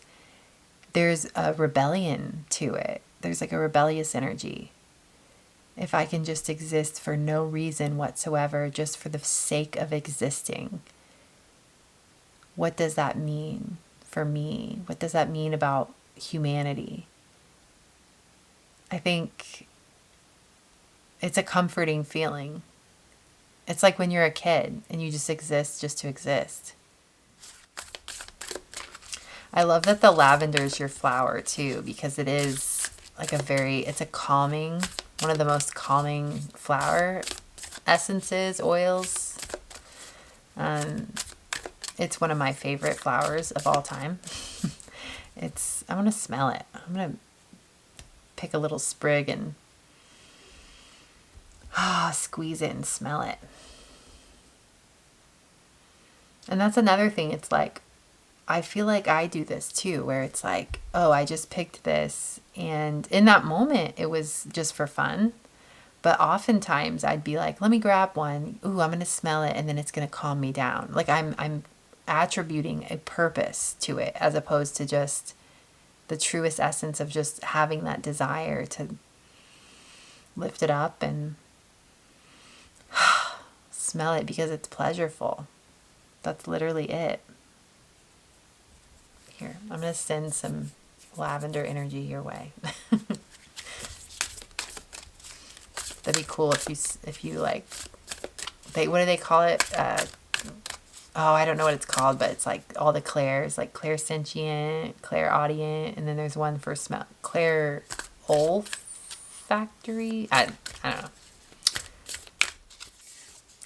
Alrighty, we have the word action, which is the opposite of what I have been saying. And then we have simplicity. Yes, exactly. Oh my gosh, this is so funny. I think the action thing is kind of, I feel like there's like some facetious, like jokey energy coming in from spirit guides here. Just making fun of, there's like a funny energy of like, oh, like gotta go do the thing because you gotta achieve the thing, like can't just be human, can't just go do something for the sake of doing it, you gotta, like, I don't know, it's like someone's like there's an energy of goofing off and making fun of someone for being too achievement oriented. Yeah, it's all in good jest though, it's nothing negative, it's just. All right, and then I'm pulling cards from the Past Life Oracle to get some, and this could be like your childhood, like just past energy, like informative energies that are coming from a past. It could be past lives if you believe in that. It could be ancestral energy. It could be childhood. It could be like last week. So we're just going to get some past energies here. Wow, we have vows. That's interesting. And then we have trees. It feels like this is the group who has a hard time with slowing down and just being. It feels very work-oriented, mission-oriented, forward movement, forward progress. But there's this other part of you that so deeply wants to rest and wants to feel free and wants to just feel a part of the natural ecosystem of humanity and of the earth in a way that is just balanced. And it just is. Like when you plug into nature, you recognize the presence that exists there. And just the reality that like the squirrels are just existing in the present moment, being squirrels. There's no agenda. It's just instinct. It just is. And there's a huge part of you that wants to exist like that, or at least enter into those spaces of existing like that and feeling a part of that flow, a part of that harmony, a part of the oneness of all of that, the simplicity of all of that. And it just feels like there's like a train engine that just never wants to stop. And it's hard to slow it down or to stop it and to get off at a stop and just rest. I think with the vows card, it's making me think of like childhood, I don't want to call it wounding necessarily, but it feels like wanting to live up to something for a higher up, like for your parents or for an institution. And over time, seeing your value as this progress or achievement machine, and in some ways creating these internal vows to live up to some arbitrary expectations that never really can fully be met because they are arbitrary. There's no end. There's no completion. There's no true fulfillment because there's no spiritual counterpart to it, if that makes sense. If we're not aligned to purpose within everything, if we're not aligned to worthiness for the sake of worthiness, if we're not aligned to the truth and the reality that we are inherently good enough, that we are inherently worthy, that we've inherently achieved enough, we always have, just by being ourselves, just by existing. If we're not aligned to that truth, then it will be an endless pursuit forever for achievement, validation, for attainment of the next thing, the next goal, the next height, the next title. So you are honored and valued just as you are. And I know that sounds corny.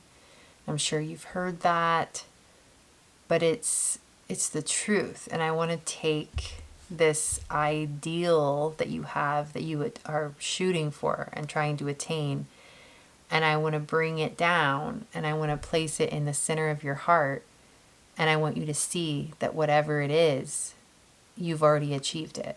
It's already attained, because it's all it is an extension of you that you have externalized and you have made unattainable, because you keep moving the bar. But it's always been inside of you, and it's always already been attained. This is actually manifestation techniques that people do, where they align to the reality that everything's already been achieved. Like everything, like your inherent worthiness, you're already aligned to it. Like whatever it is that you're looking outside yourself and that you want, you bring it in and you say, no, I already have it. And that in itself is completion, is fulfillment. And the way in which it manifests externally doesn't mean so much as that internal feeling that you get when you recognize that you already have everything you need, and you already are everything you need. I'm going to pull some cards from the Tarot of the Divine. Okay, so we have the Seven of Wands. Yeah, this is going to be a journey for you. You have to defend your sacredness. You have to defend your holiness, your good enoughness, good enough as you are-ness. You have to defend it, because this is something you, and a lot of us, I mean, this is a collective reading, this is a collective energy. A lot of us are taught that our worth is tied to our achievement. And so you're going to be deconstructing that completely on this journey. Not that you won't achieve anything, not that you won't reach your goals or reach heights in the material world that you are called to. It's just that you will feel more whole and more fulfilled throughout the entire journey. And you will consistently remind yourself that it is about the journey, and there's no changing that. All you have is now. And so you will start to integrate those lessons and those energies into your journey as you go. So it's going to be something that you have to protect and defend as you move forward. But the more you protect and defend it, the more it will become easier, and it will become habit. And the more those old ways of being will start to shed away and not make sense for you anymore. We also have the King of Cups, which is a beautiful, beautiful energy to get in this circumstance. The King of Cups is in touch with his emotions. He's in touch with his connections and his relationships. He values his emotional experience of life. He values how he is responding to those around him. I don't know if that's the right phrasing. He's in touch with his, I keep hearing the word response. So that could be something. So if this is you, for instance, how you're responding to the world around you is going to shift moving forward. And especially in terms of your emotional response or your response to others' emotions. So this feels very connected to not only your intimate circle, but your wider circle of your connections with other human beings. And this is you recognizing that you can soften up, that you can move forward with more emotional intelligence and with more gentleness and with more love, that's okay, that looking at things from this very human level is actually necessary and where the evolution of our species is moving. So moving forward, success looks like honoring other human beings. Success looks like me knowing, or you knowing, that the way you're responding to those around you is constructive and loving and kind and gentle, yet still can be powerful and moving and strong. So you're completely shifting your way of moving through the world, and in doing so, you're flipping the idea of success on its head, what that looks like, what that feels like. You're starting to recognize the impact that you have, the true impact, and the power that you have to make even more of a positive impact than you already were before you had attained this deeper resonance with your own emotional state and with your emotional intelligence and with the connection with others, humanity, and emotions as well. Let's keep pulling tarot. So 2 more. We have, another king card, very masculine energy. I think this makes sense because this really feels like someone who's lived in, the world of capitalism, and that again, we that achievement oriented world, and I could see that being passed down from a parent, like especially a father figure. And this is you. We have the King of Pentacles here, and the King of Pentacles is surrendered to the deep innate wisdom of the earth element, the earth realm, like success in finances, success in business, success in the material world is directly and has always been directly connected to the earth and her ways. And the earth is a wild, sentient being. And this is a shift from using or seeing the earth as a resource to be used, and strictly that, to seeing it as a sentient being who is meant to inform you of how to move forward in your life, in your work, in your achievements, in your business, and recognizing that is the new way. And that is the way in which, that's what true success is working in harmony with this great mother we call Earth. There's a respect and an honor there for this beautiful, feminine, nurturing, all-providing being. And it's just shifting your consciousness so deeply that you're able to move forward in a very powerful, consistent, acclimated, weird words keep coming to me, and I don't know if they resonate, but maybe they resonate with you. But I heard the word acclimated. That's interesting. Well, because the earth does have different climates, and anyway, however it resonates. but moving forward in a way, yeah, maybe you're getting acclimated to this new way of being, of connectedness with the earth, in how you're running things, how you're moving forward. This feels very like business oriented. This feels work oriented, achievement oriented.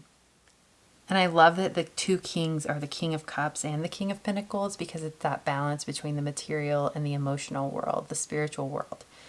You're finding that balance, you're finding that groove, and it's working it's harmonizing perfectly. I heard harmlessly too, like moving forward without harm. That's a new pillar of your experience. I don't want to harm anything. I want to balance things out. I want to make sure that I'm honoring the earth. I'm honoring her cycles. I'm honoring her flow. And I am trusting in where I'm going. So the balance that's being struck is that a balance between the masculine and the feminine. So the masculine is in his power more so when he's existing in a deep reverence and devotion to the feminine way. So the camera timer ran out, but I listened to the little bit. Oh man, I was on a flow too. I was totally channeling some crazy stuff. And I looked up and the camera timer was off and I was just like, ugh. But I got pretty far into it, so that's good.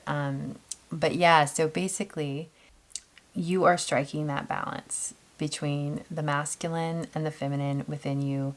You are harnessing such power in such a beautiful, effortless, flowing way to create change on this planet, to build wealth, to magnify your gifts and make impact on this planet.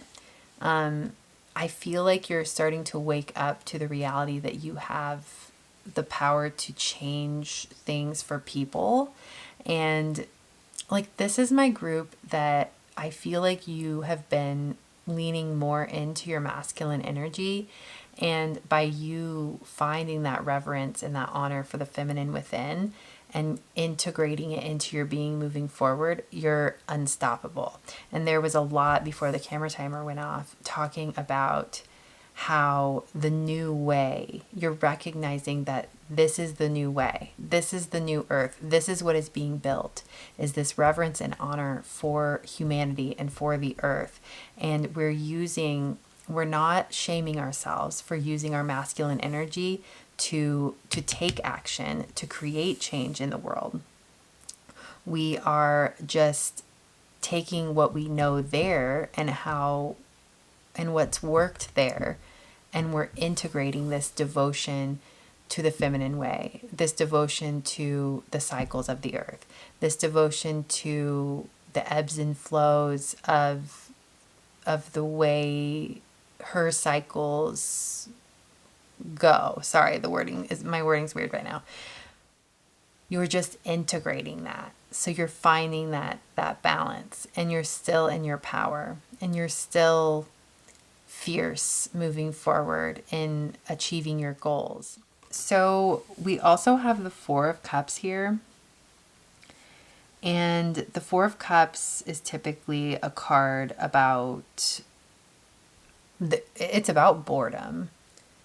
It's about not seeing something that's being offered to you, something that's right in front of you that would benefit you, but it's like there's like a stuck energy, being stuck in a way of being. Because even as I was talking about,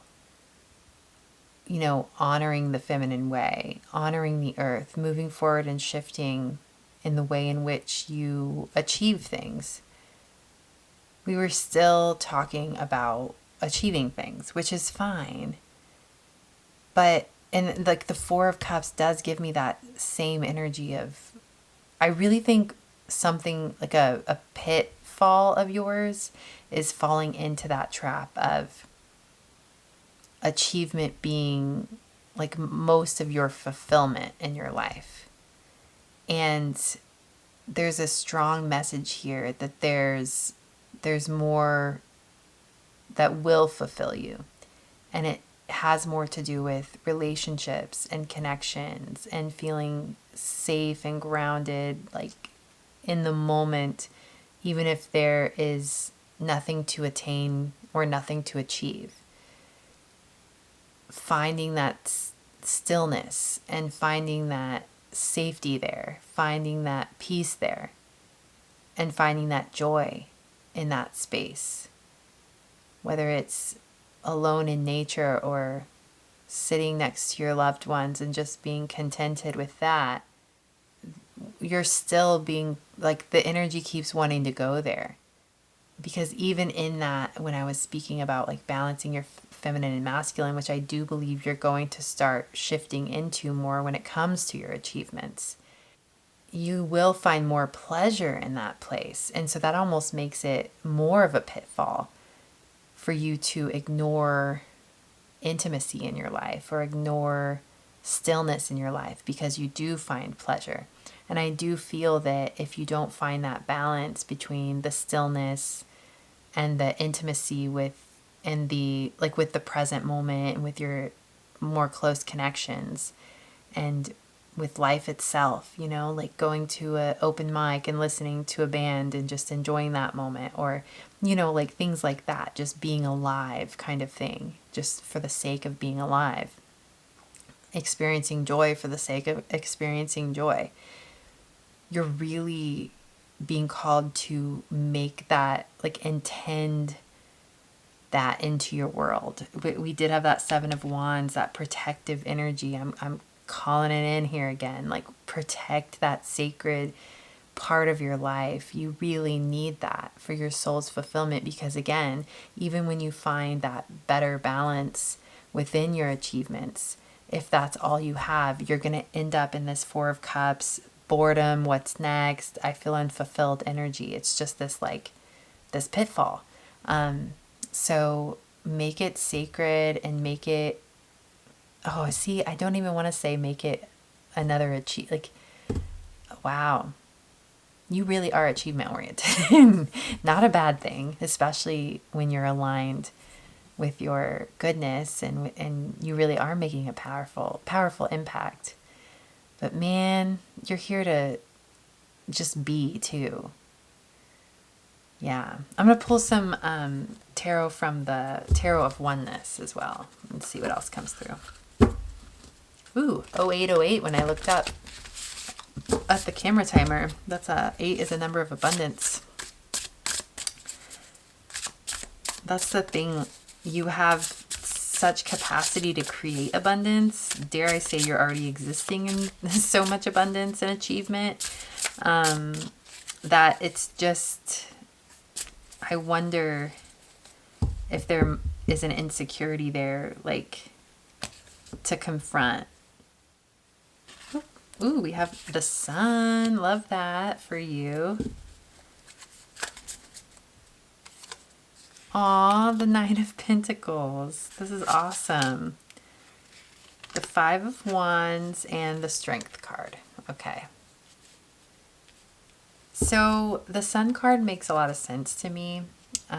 It's a card about like your inherent childlike nature, feeling vulnerable and free, feeling like you can just be yourself. It is that, I am just existing in joy, in light, and there is no other point to life in this moment. I think you've been sleeping on a part of your soul that so inherently and naturally exists in this place. And I would actually, I was kind of wondering about, is there an insecurity there around, like, why do you feel you have to achieve or, hold something down kind of thing? And it could be because this element and this side of your soul that is so free-spirited, I wonder if a part of you feels like you need to rein it in, so to speak. There's a horse here. Rein it in. And horses do represent like free-spiritedness and wildness. And, maybe there's a part of you that worries that you'll go too far in that free-spirited energy and you won't take care of responsibilities, or I don't know. That's interesting because it is a part of you that is so proud and strong and beautiful, and it's so worthy of being embodied and experienced. So that's interesting. And the Nine of Pentacles is about enjoying the fruits of your labor.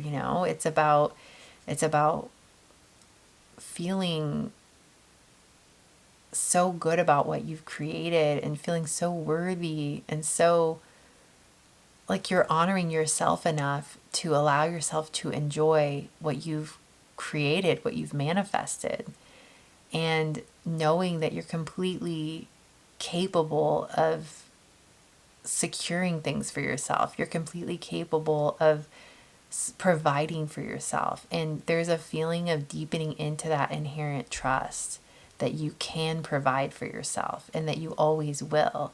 And learning how to, learning how to trust yourself in that inherent quality, as opposed to, yes, you're going to be deconstructing for a while, because this feels like deconstructing control, deconstructing like the part of you that felt like you had to rein in that free spirit or lock it down and like force things to happen for yourself. Otherwise you never will, because you'll just like ride off into the sunset and just like live on a commune, and you know what I mean? But yeah, I feel like you're finding that, this is like, balance is such a key word for this reading. You're finding a really positive balance and a deep, deep trust in yourself, and knowing that you can provide for yourself, and you never have to worry again about that. So we do have the Five of Wands, and we have wolves here, and they're fighting. The Strength card is, I like that the Strength card is next to it, because the Strength card is a card about gentleness in the face of ferocity, in the face of something scary, in the face of a beast, using your gentleness to tame the beast. That's interesting. I wonder if there's a part of you that you're misunderstanding, that you feel as though it needs taming, and really, I think it's like a restlessness, because it feels like it could even be like there's some like angry energy here, but it's like a part of yourself that you've repressed for so long, that, and maybe that's where the control comes from. Like locking up the beast. We've had this theme through some of these readings, which is interesting. It must be very collective energy right now, like where we're reacquainting ourselves with the beast within, so to speak, the scary part of our being, that primal part of our being, and listening and giving it space to breathe and space to speak. Like this wolf here with his laser focused eyes, and even the bear with his eyes, like the wolf is desperate to speak. And I feel like this is a part of you that's desperate to speak, that you need to listen to. And maybe these times of stillness, and just giving yourself those spaces of just doing nothing, you'll finally have that softness that's present to allow this more fierce or intense part of you to have a moment to breathe and feel like it can finally speak to you, and that you're finally available to listen to it. So that's interesting. That's like all that, when I was talking about the tinnitus and not wanting to hear something, I really do think it's something that is a part of you that hasn't had a voice in so long, and you're meant to give it that voice back. So that's a personal journey you'll go on, definitely. And then the 8 with the Strength, I think just creating that softness, that gentleness, and allowing that part of yourself to resurface. And really, you could want to see someone for that. I mean, you could want to, or do guided meditations for that, like create a softer environment for a part of you to speak. I just think, or talk to someone you love that's unconditionally loving of you and would never judge you. Maybe there's something there they can help you unearth that. But I do think ultimately you're deconstructing so much, and it's finally giving you the space to breathe And that ultimately this part of yourself that needs to speak is a beautiful part of yourself, an integral part of who you are.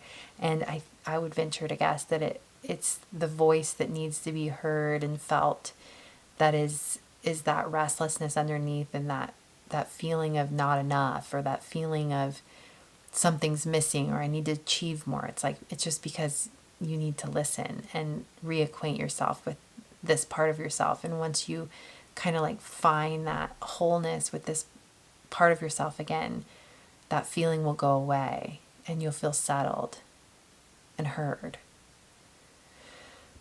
So yes, very beautiful. I'm going to pull a few cards from the Moonology Oracle as a final message here and see what else comes through.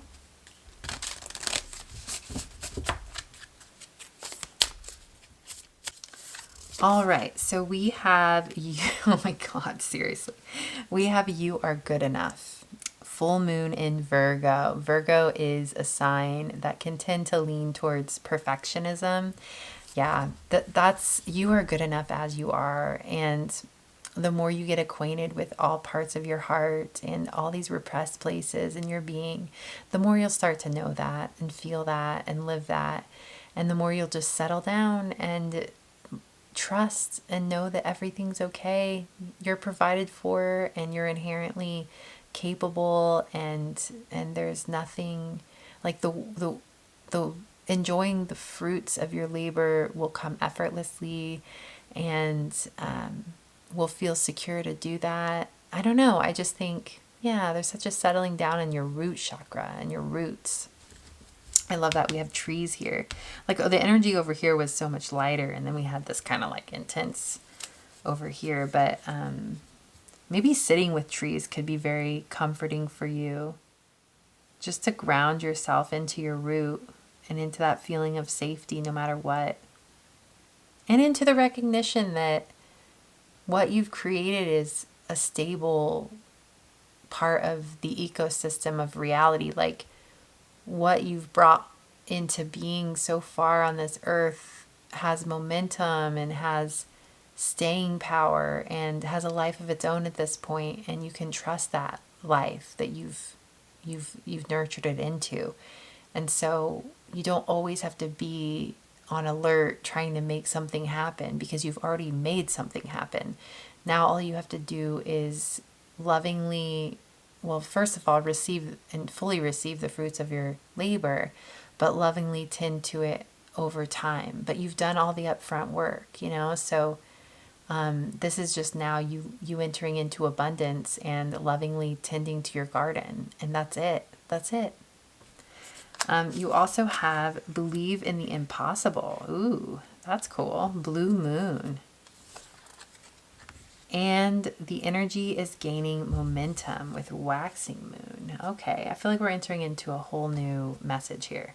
So this feels, and maybe this is like your mentality, and maybe this is how it needs to go, but this feels like you recognizing that the next threshold of your reality is more spiritual in nature. Like the next thing you're going to achieve is more of a spiritual achievement, a heart-centered achievement.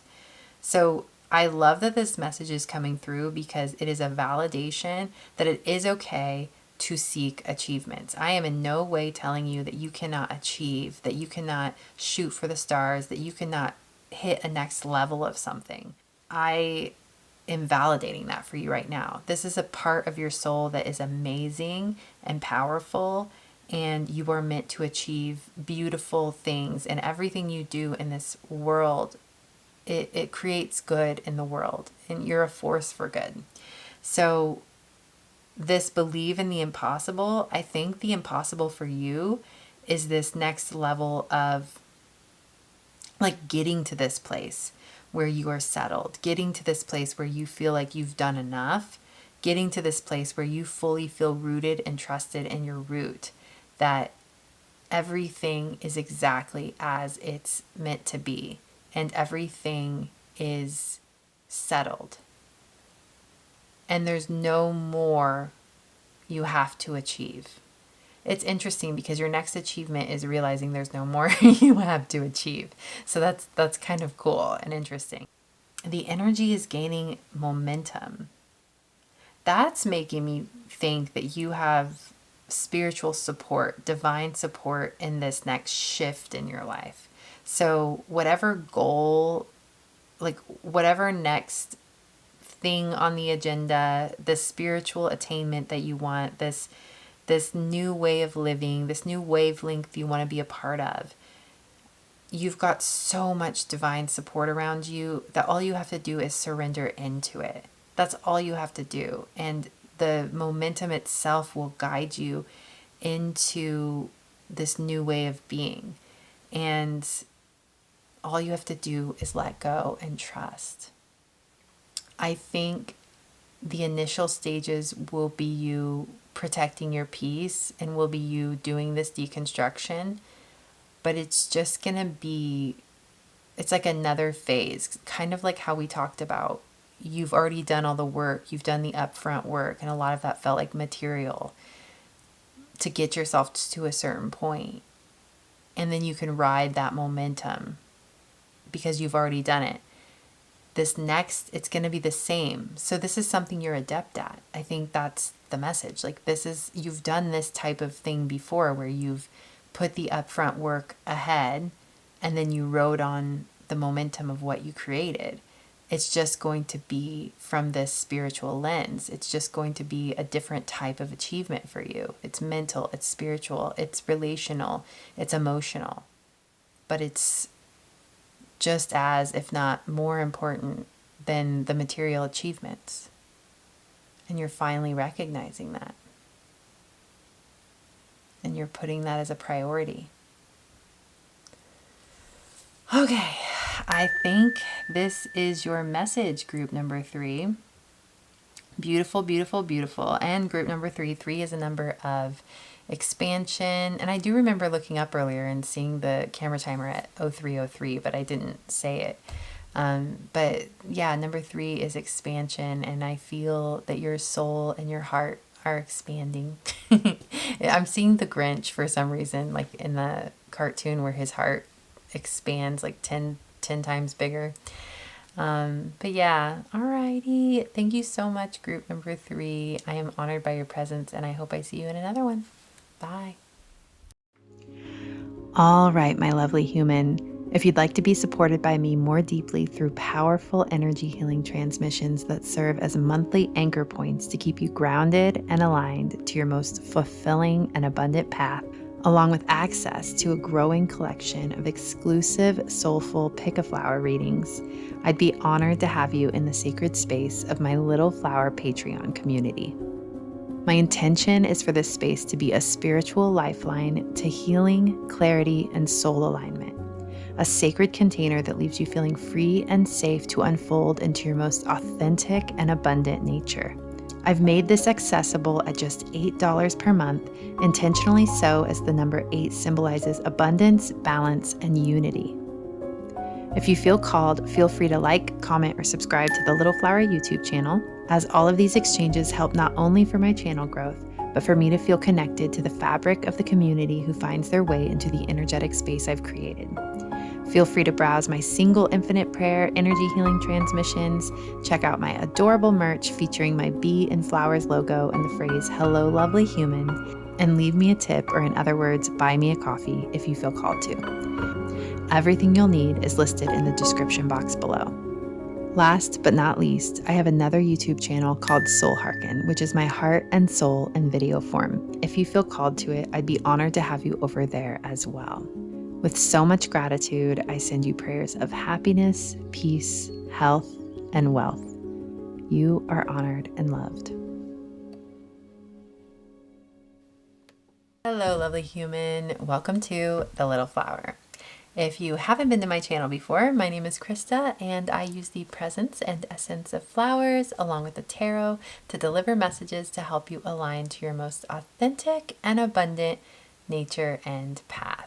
So for today's reading, the prompt that came through is what you have to live for, why you're seen, loved, and needed on this planet.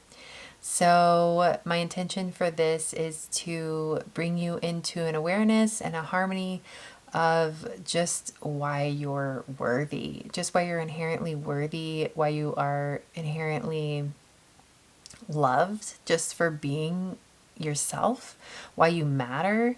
So again, if you haven't been to my channel, my readings tend to have a prompt and then they take a life of their own. So I just let them, go on whatever path they want to go on. So the messages that you are meant to hear are going to come to you. So let's just get right into the reading. You chose the Showy Stonecrop, and this is her premiere on my channel. I have never used a Showy Stonecrop before. She's also called a butterfly stonecrop or rabbit's cabbage.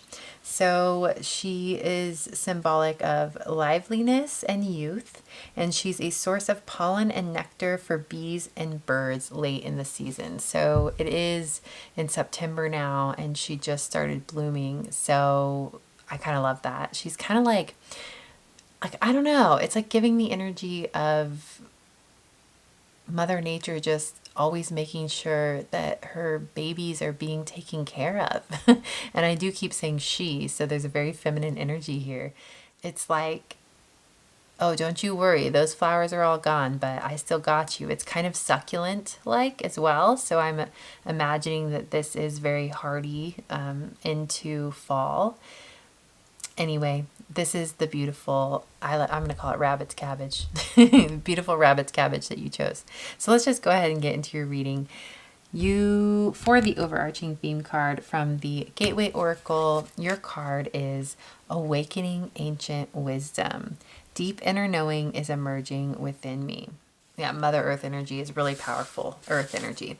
So I'm seeing like energy being sucked up through your roots. It's almost like the roots of a plant that sucks in the moisture, and like that's the energy. You're sucking in energy from Mother Earth, and it's coming in and revitalizing you, and then it's overflowing out your crown chakra, and then you're sharing it with the world, and it's infinite in nature. So it's like a wellspring of ancient wisdom that just pours forth through you, and you're just an ever-flowing sharer of it. So this is you awakening to the reality that you are a conduit of divine abundance, and this is a wellspring that you are connected to, that you are plugged into, that can never dry up. You could literally feed the whole of the earth, all 8 billion human beings. You can feed, and why can't I think of the word for giving of water? Like you feed food, but what do you do with water? You water people. I'm sorry. You have access to something, as we all do if we really surrendered to it, that is an infinite wellspring of blessings, of love, of soul nourishment, of wisdom, of abundance, of nourishment, that literally could feed the entirety of the planet. That is what you are plugged into, so it never runs out.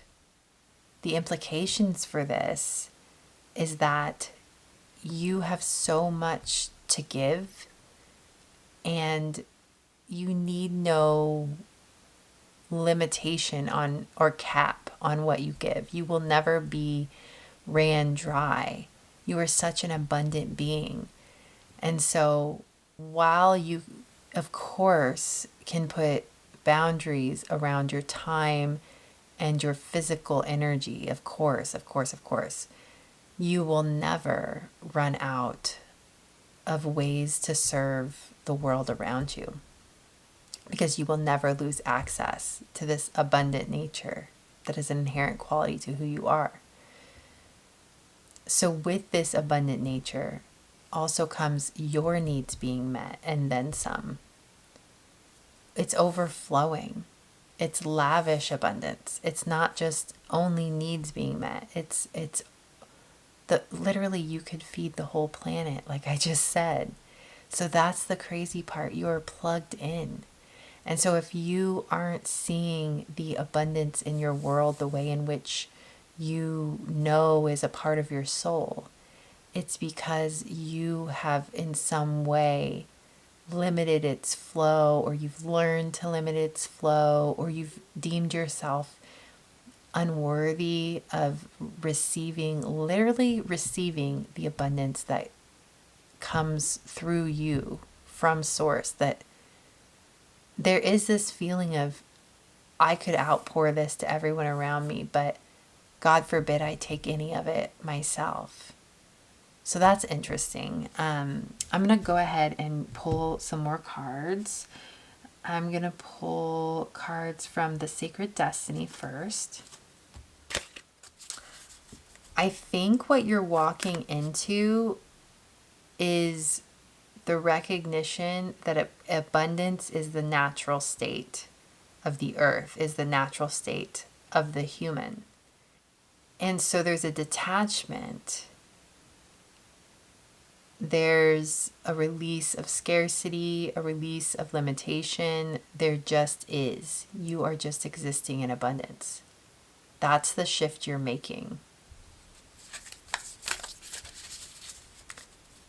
And it's overflowing into the world around you naturally. Wow. This is the third time. This is the third group that has gotten this transformation card. So this is a collective energy. The collective is going through a massive transformation right now.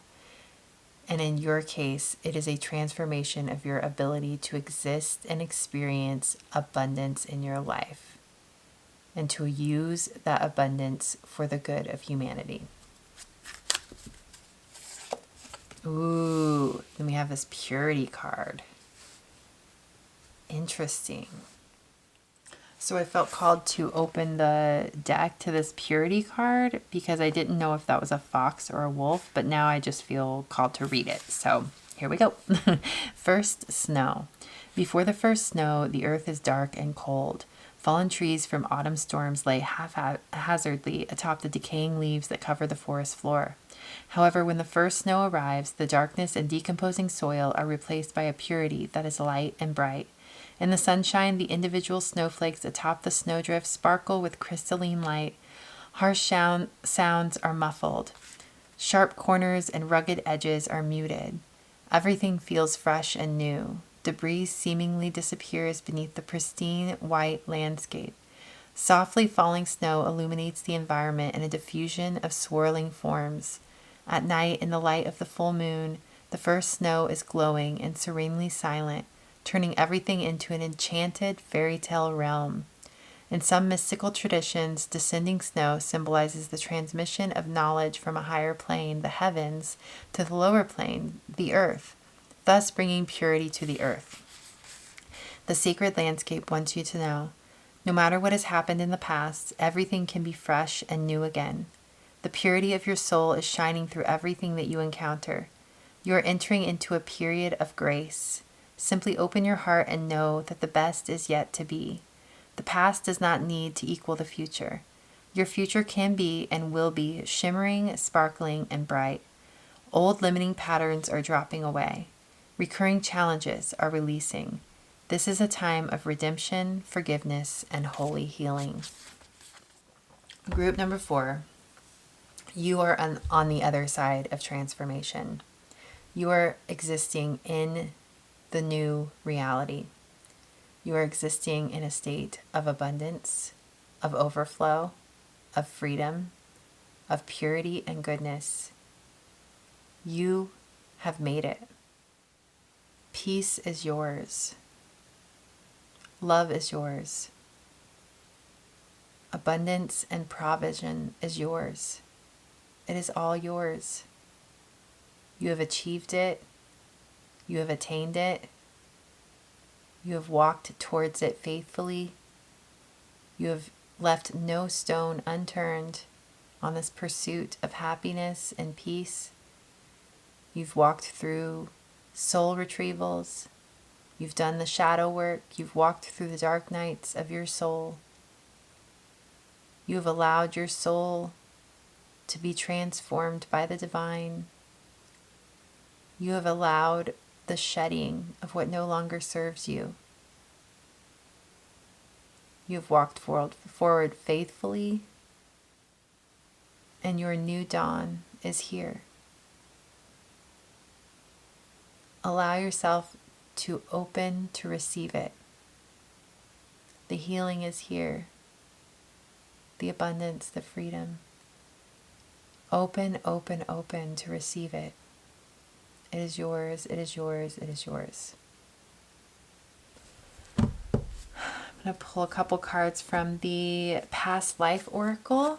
My intention with these is to pull in from just simply past energy. It could be past lives, if you resonate with that. It could be your past in general, your childhood, your ancestors. Just energies that are influencing the current situation. So we have Native American and transportation. The Native American card is beautiful. It's making me think of a pure time untouched by the Western's influence on the Americas. A time of harmony with the earth, a time of deep reverence to the land. And you're getting back to that energy. You're getting back to a sense of harmony and peace with Mother Earth and the way things ought to be.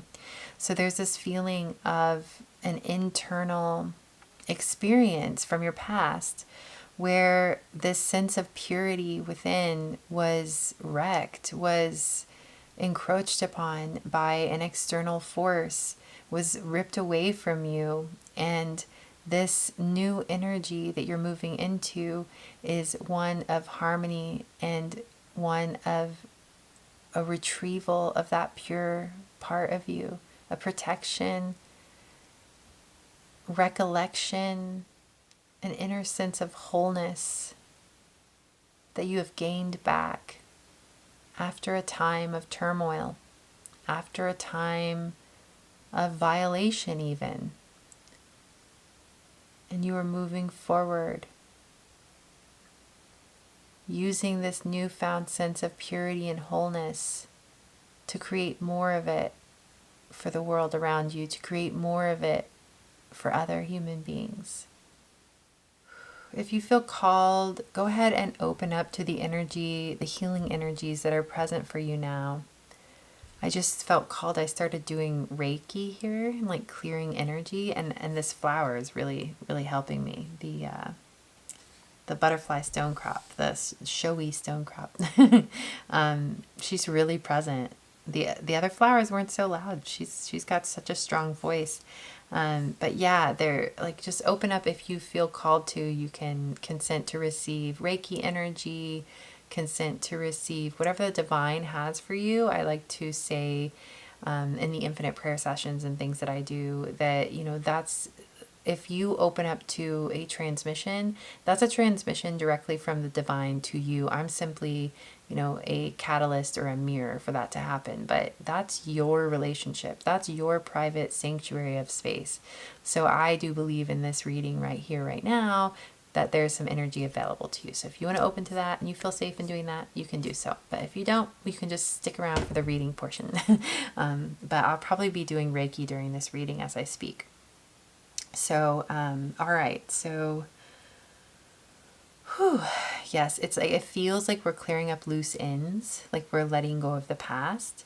And it's just a few little, it's like loose ends to tie up. So if you have been concerned about being able to move forward into your new beginning, don't worry. You are really on the tail end of whatever this journey has been for you. So I'm going to go ahead and dig into the Tarot of the Divine and see what else comes through. Yeah, I just heard thank you. I mean, I felt like I was saying it, but I felt called to say it too. I heard thank you, God, thank you, God, thank you, God. I think there are long-held dreams that are coming to fruition for you. I think needs that are finally being met that you've gone without for a very long time. And there's just a deep sense of gratitude pouring through you, and just claim it. Claim this newfound abundance. Claim this new beginning. You are so worthy of it. You've done the work. You've walked through the scary things. You've put in one step after another, and you've gotten yourself to a new plateau. And just trust that the worst is behind you and only good is to come. So we have the Knight of Wands. I love that actually for you. That feels really good. It feels powerful. It feels like something's charging in to shake things up in a really good way. This feels a little bit like future energy, like something you're not expecting. And then we have, ooh, oh my gosh, I love this for you too. It's the Nine of Cups.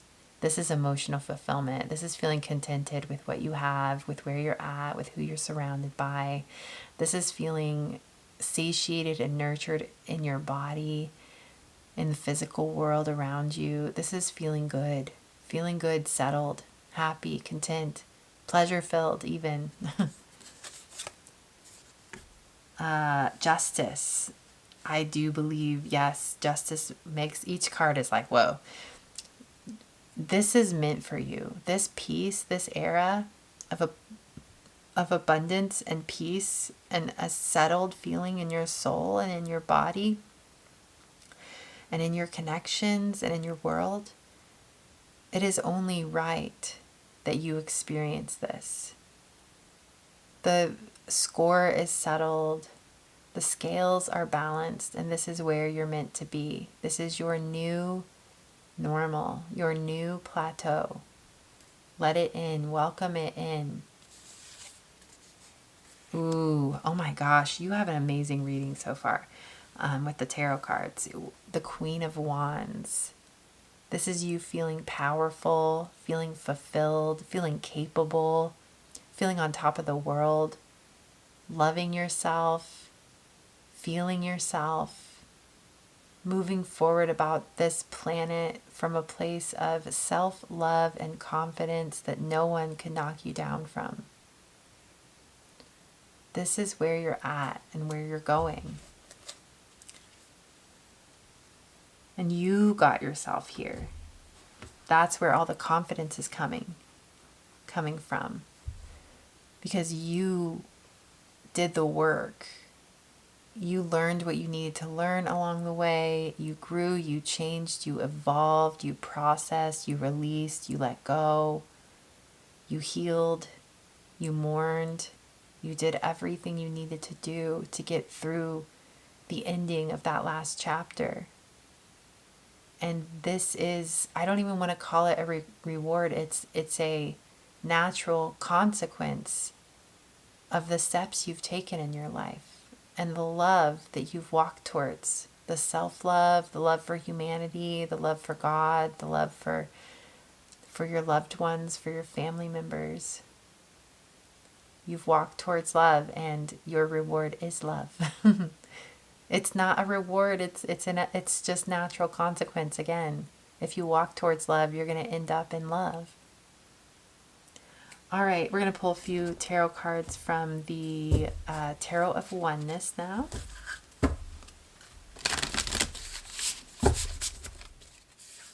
So we have the Nine of Wands, the Spirit of Swords, or the Queen of Swords. Oh my gosh, you have the Knight of Wands again. You have two Knight of Wands. I'm going to keep that in mind. That is very powerful energy for you right here.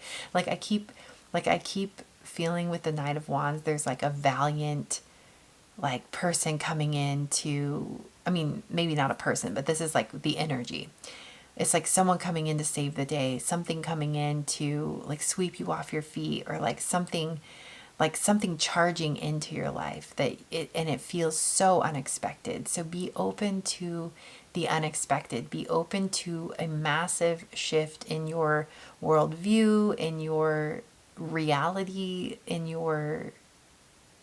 I'm hearing like your financial reality, in your love journey. Like this feels like the unexpected element of it feels like something you didn't expect to happen so soon in your life happening way more quickly than you ever could have imagined, and it just swooping in and shifting your entire like life on its head. And it's like a big life event, like, you know, meeting the love of your life, or falling into a massive amount of wealth, or, you know, something like that. It's like something that could shake the foundations of your reality. Be open to that. It's not a scary thing, it's a good thing. I almost felt like there was a hesitation, like, oh, I don't know if I want something to shake my foundations, like I've already been through enough. But it was like, no, this is a good thing. This is something that's going to flip your life upside down. Like I heard earlier when I was speaking, I said the words fall in love. Like it just feels like that type of life altering shift, you know? And lastly, shut up, dude. We have the Queen of Wands again. You have a Knight of Wands and a Queen of Wands twice. The fire energy is insane. You are so freaking worthy. It's not even funny. It's 1 + 1 = 2. That is what this is. You put 1 and 1 together, and you for some reason did not expect it to equal 2. And it equaling 2 is like life altering for you. So what I mean by that is you've walked forward confidently and powerfully towards something in your life, towards healing, towards a manifestation, towards love, whatever it is. And then when it comes true, you're almost like baffled, like you're confused. It's like, how did this happen? But that's insane, because how do you think it happened? You created it. You took action towards it. You believed in it and you never gave up. Of course this was inevitable. Of course this was going to happen for you. Of course this shift was going to come in. It was always inevitable, so long as you never gave up. So whatever this is for you, I just want you to open your heart and your spirit and soul to the beautiful, powerful, altering energy and shift that is ready to pour through your being, pour through your heart, through your life, and alter the fabric of your reality as you know it in the most beautiful way possible, in the way you've been desiring, in the way you've been hoping and praying for, in the way you've been manifesting and walking towards. It's all coming together. I'm hearing like it's all concocted, like the ingredients are all there, and it's inevitable. Like, who would have thought you'd get a loaf of banana bread if you put a bunch of ingredients together from the banana bread recipe? And you're left with the banana bread. Who would have thought that would happen? That's crazy, right? No, it's not crazy. It's 1 + 1 = 2. So enjoy your new horizon. Enjoy this reaping of the fruits of your work and your labor. And enjoy this destination you land at, from walking tirelessly this whole way. Enjoy it. Open up to it. I heard you are the chosen one. That's so interesting. Well, I was looking at this 9 of Wands, and there are a bunch of sea turtles going out. And, you know, they say that,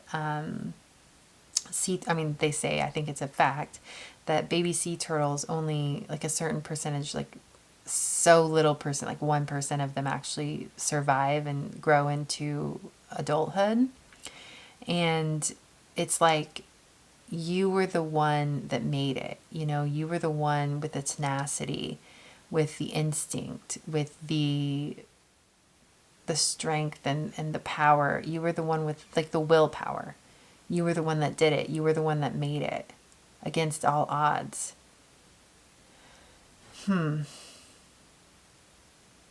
That's pretty amazing. You have a powerful will inside of you, and I don't think you give yourself enough credit for it. Some of you could be on the brink of this expansion and this embodiment of your power. With the Nine of Wands, it is this card of resilience, of push. And if that's where you're at, the way this energy came in of this is already yours, that's what you're being called to embody. So do affirmations, like do get into the energy and flow of this next horizon being already yours. That's literally just the next, that's the thing that's going to help you click into it, because it's inevitable one way or another. But you stepping into the truth that this has always been yours and that it is yours now is what's going to get you there. Even when it feels like you're lying to yourself, even when it feels like fake, you know, keep doing it, because it's going to click. Everything's going to click into place. Yeah, we have the with the Queen of Swords being here. I love that we have 3 queens too. You're a powerful queen, and we had that beautiful energy with this flower with Mother Earth. Honestly, and with transportation and this train over here, I think the momentum you've created is enough. Like, all you have to do is hop on the train now. Like, this Queen of Swords can be about detaching and just being non-negotiable and just saying, this is where I'm headed. This is what I want. And I'm not letting anybody or anything get in the way of it. And with the Knight of Wands on your side, so powerfully, I feel like the Knight of Wands, think about having, like, say you're this Queen of Wands, this powerful, confident, bad bitch, you know, like, I feel like, and then the transportation card is making me think of the Chariot. And I feel like you're the Queen of Wands sitting atop the Chariot, and you've got the 2 Knight of Wands, the horses in front of the Chariot, just pulling you forward. And all you have to do is stand in that powerful energy, embody all that you desire as it being already yours, and that energy is going to carry you effortlessly, powerfully, quickly into this entire reality shift, paradigm shift for you. So step onto it. Listen to those affirmations. Do those meditations to get you into that embodiment. It is yours. It is already yours. Listen to the whole beginning of this reading. This was all an affirmation and a confirmation. You made it. You already made it. So you've done your work. No more work. Just ride that chariot. Ride it forward. Ride that train forward. Because it's already done. That spiritual team, those Knights of Wands, they got you. They're taking you exactly where you need to be. You are a powerful, powerful creator. And you've created something beautiful. So just be proud of it. I don't know what else to say. Okay, I'm going to pull a few cards from the Moonology Oracle as a final message for you.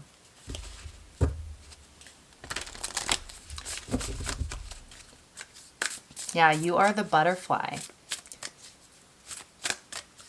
You are the butterfly on the other side of the cocoon.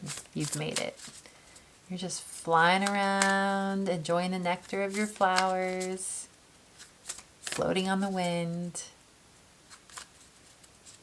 Okay, we have, oh my God, shut up, dude. Seriously, you cannot, like, we have full moon in Aries. Aries. That is like, I don't know if Knight of Wands typically is Aries energy. I don't know all of them, but I would imagine it is freaking Aries energy. It is like this charging forward, like not taking, what am I trying to say here? Not taking any names, like just moving forward, heading, like butting your head through to the next phase, the next thing. But it says, full moon in Aries, a fiery climax approaches. A fiery climax. Think about that. Queen of Wands, 2 Queens of Wands, 2 Knights of Wands. Wands are fire element. You are on that chariot. You are embodied in your fire energy and you are just plowing forward. There is so much abundance that awaits you on the other side. I'm like mind blown, like of what you've created. Okay. So we have luck is on your side, another fire sign, new moon in Sagittarius. And the end of a tough cycle approaches. Full moon in Capricorn. Capricorn is that steadfast, like moving forward at all costs, never giving up energy. It is paying off. It is seriously paying off. And I love that the luck on your side card is here because it does, and with the Knight of Wands energy, I was thinking like those are your spirit guides.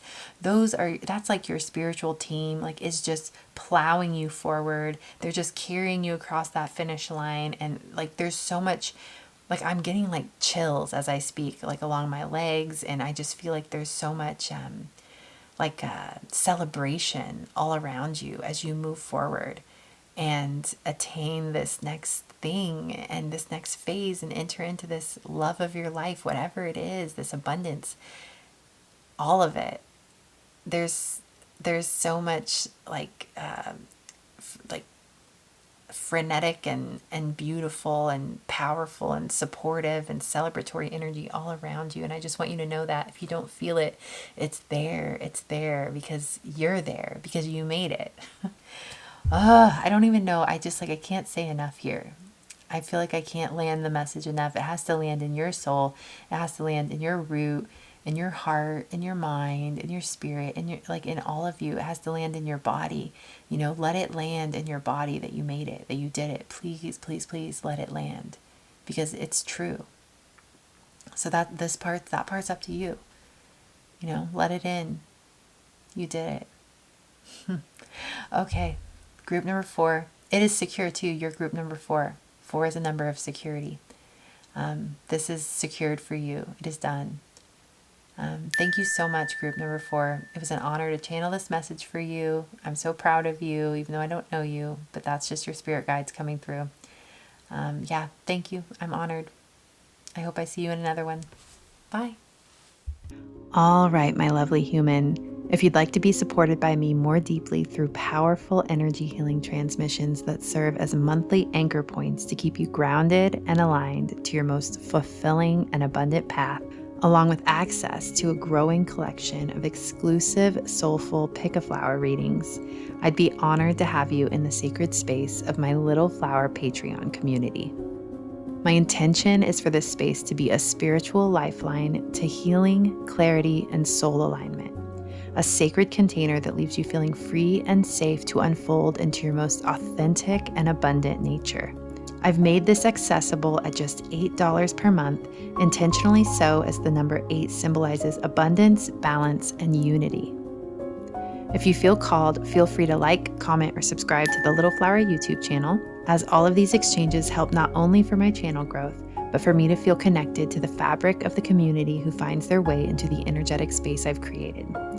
Feel free to browse my single infinite prayer energy healing transmissions, check out my adorable merch featuring my bee and flowers logo and the phrase, "Hello, lovely human," and leave me a tip, or in other words, buy me a coffee if you feel called to. Everything you'll need is listed in the description box below. Last but not least, I have another YouTube channel called Soul Hearken, which is my heart and soul in video form. If you feel called to it, I'd be honored to have you over there as well. With so much gratitude, I send you prayers of happiness, peace, health, and wealth. You are honored and loved.